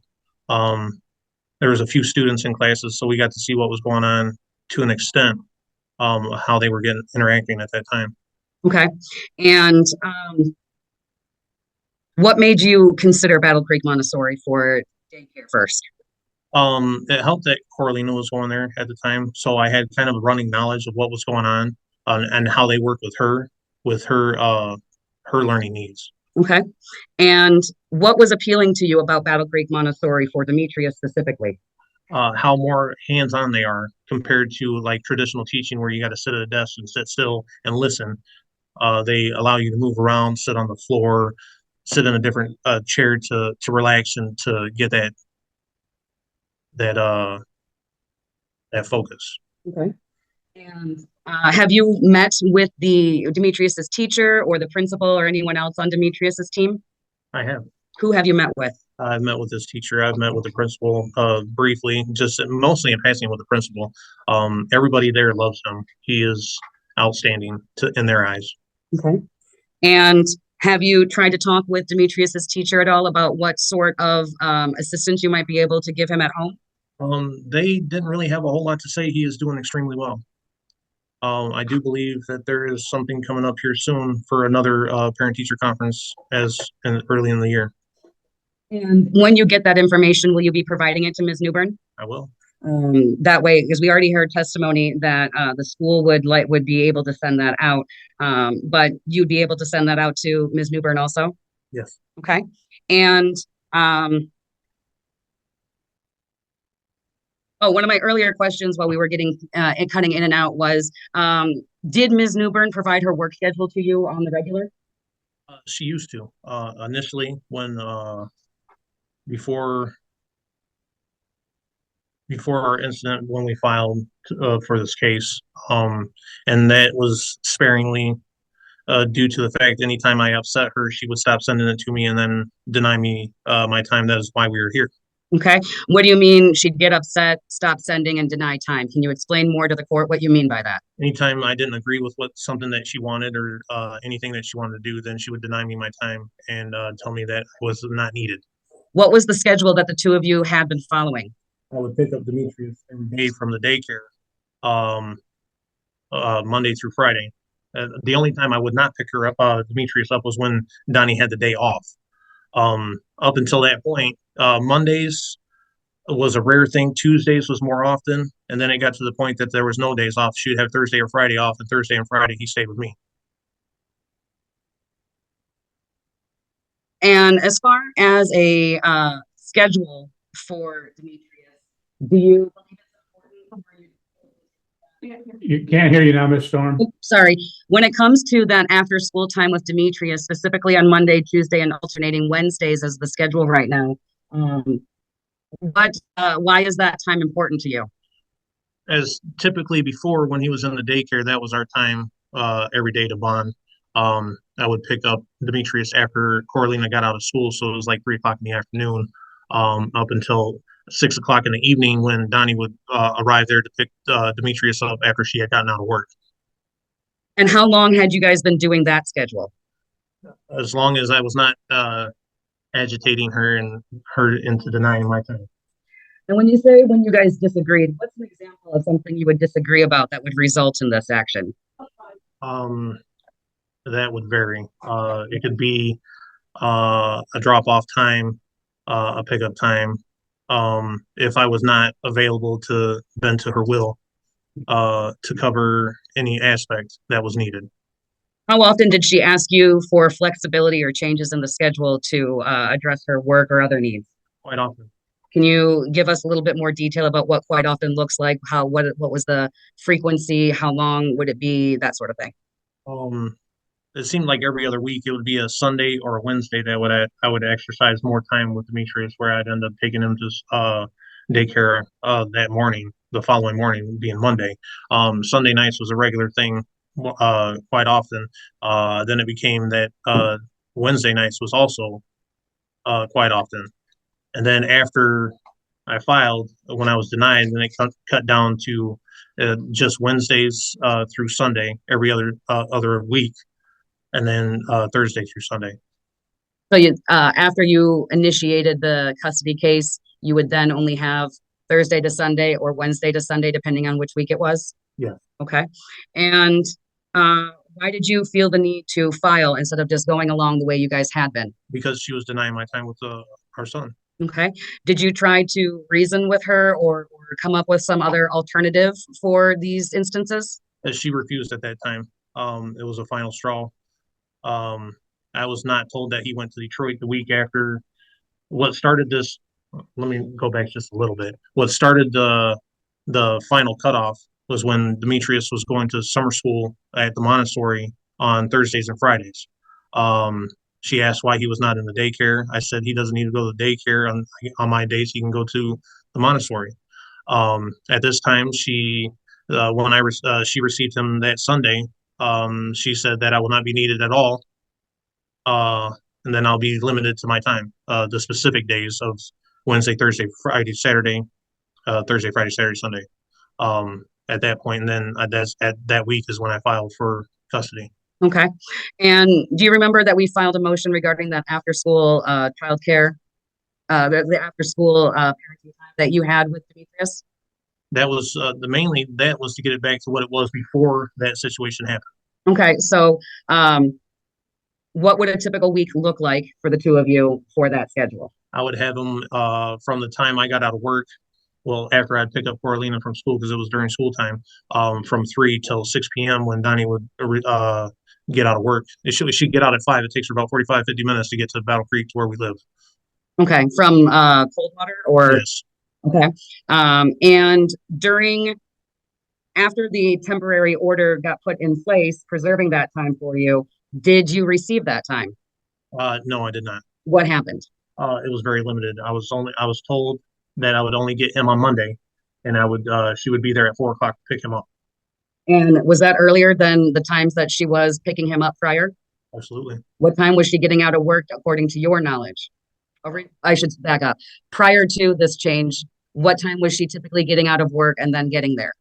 She would get out at 5 and be at the house by 6. Okay. And after the temporary order went into place, how did that change? At that point, she told me when she was getting out of work. I did not receive schedules up until recently. Did she? So she wasn't sending you her schedule anymore? No. Did you ask? I did ask. I'd ask every week.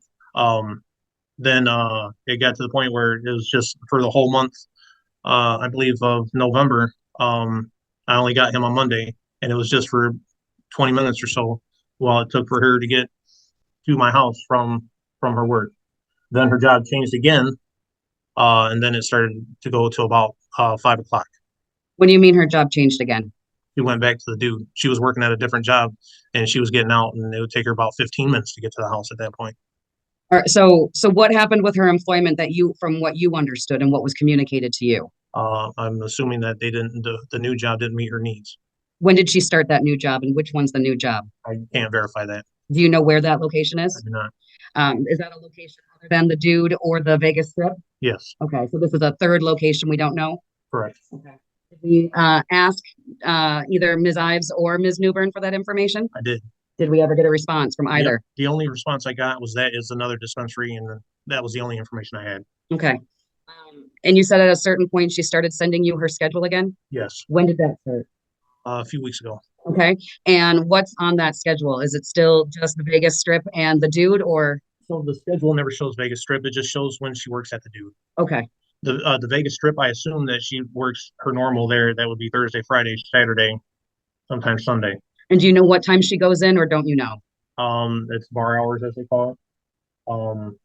So is it safe to say it kind of fluctuates a little bit? I believe they open at 6, so she's got to be there like 5:45. Okay. What was your opinion about the fact that Ms. Newbern changed her work schedule? Hey, we're losing you, Miss Storm. Oh, sorry. What was your opinion or view or perspective of the change in employment schedule for Ms. Newbern after the entry of the temporary order?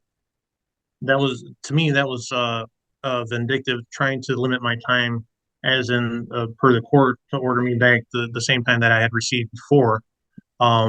She purposely got a job that would limit my time to the bare minimum.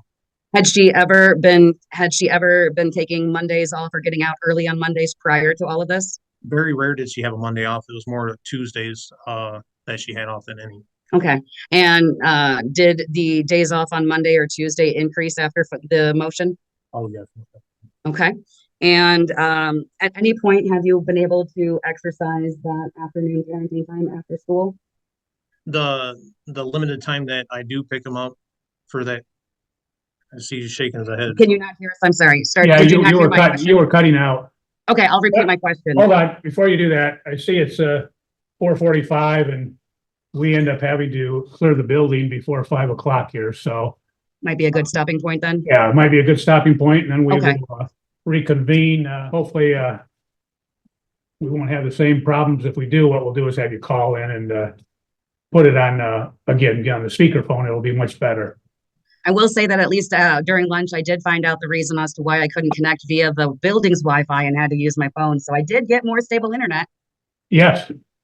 Okay, but they don't have it, right? No. I can't understand that, but okay. Why don't we do that as we will adjourn for the day, and then we'll see you back on March.